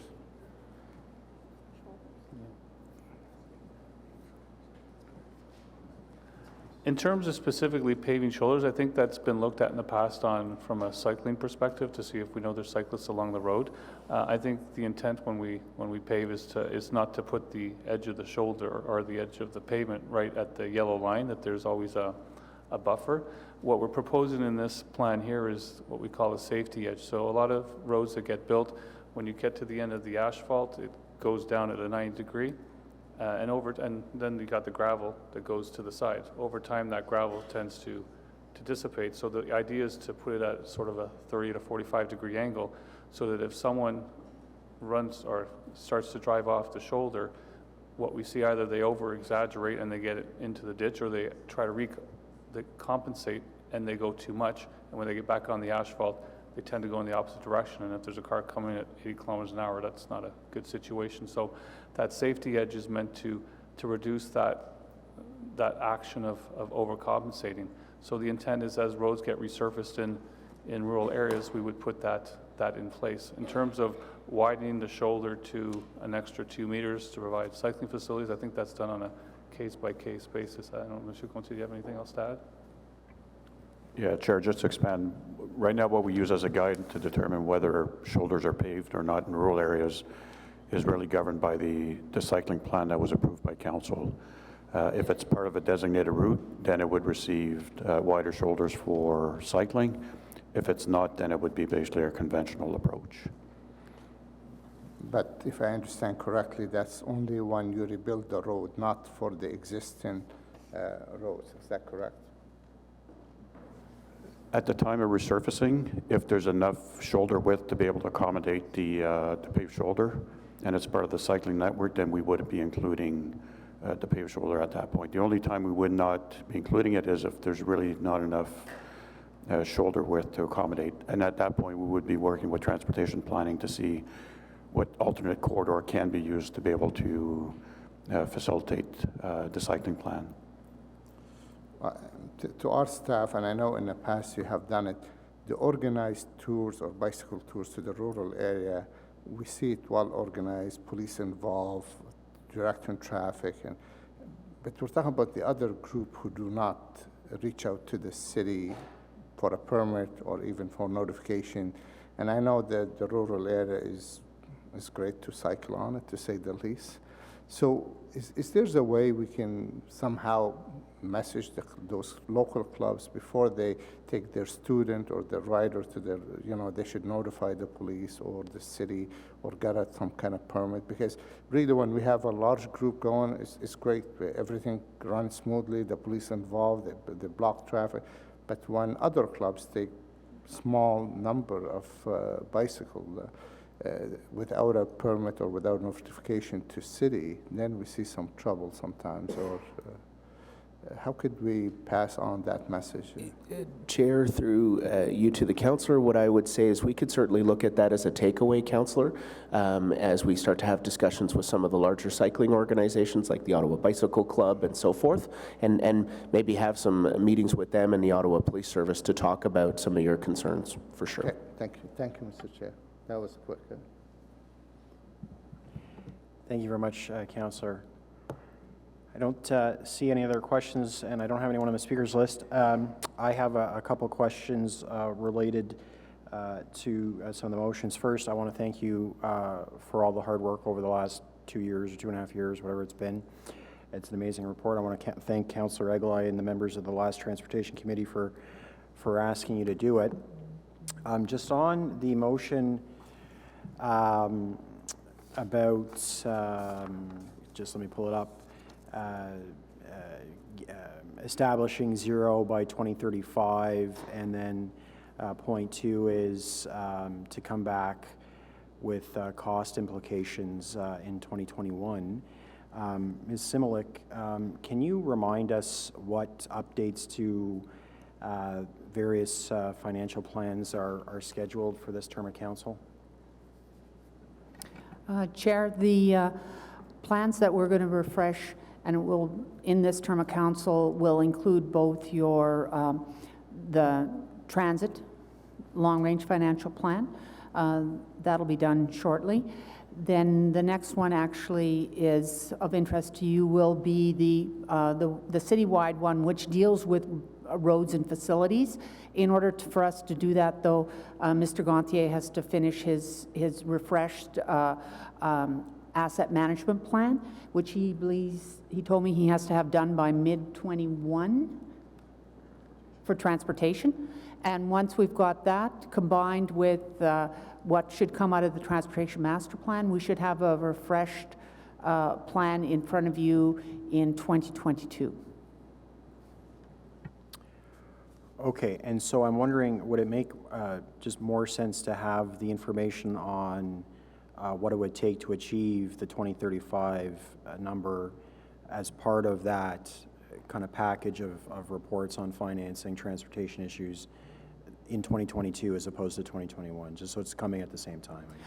It would make sense, especially if it's integrated with all the other things that we're doing and the needs are identified. We would be able to put it in a cohesive plan dealing with all of those issues as opposed to one-offs.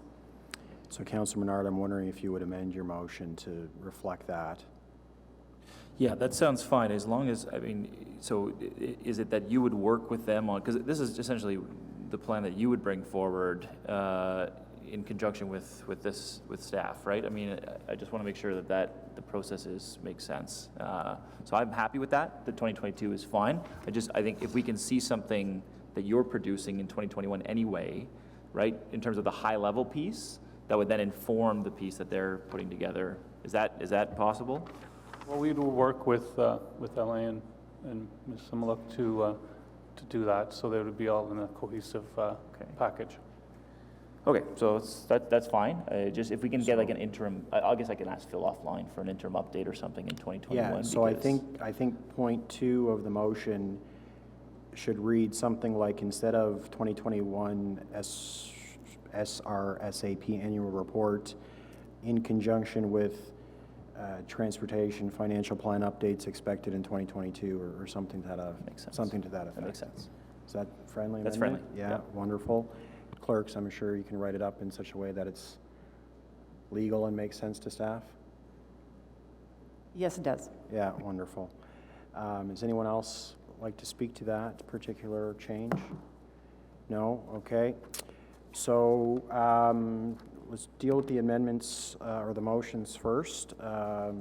Just give me one moment to put them in the right order here. So the first is the amendment on, or the motion asking the mayor to work with the federal and provincial governments. Is this item carried? Carried, thank you. The second item is Councillor Menard's motion to set a goal for 2035 and have the financial reporting as we just discussed. Carried. Carried. And the third motion is Councillor Leaper's motion asking for a report on how to do 30-kilometer-an-hour speed limits in the core and the Byward Market. Is that carried? Carried. And on the road safety action plan, as presented by staff, I'm going to ask for yeas and nays, please.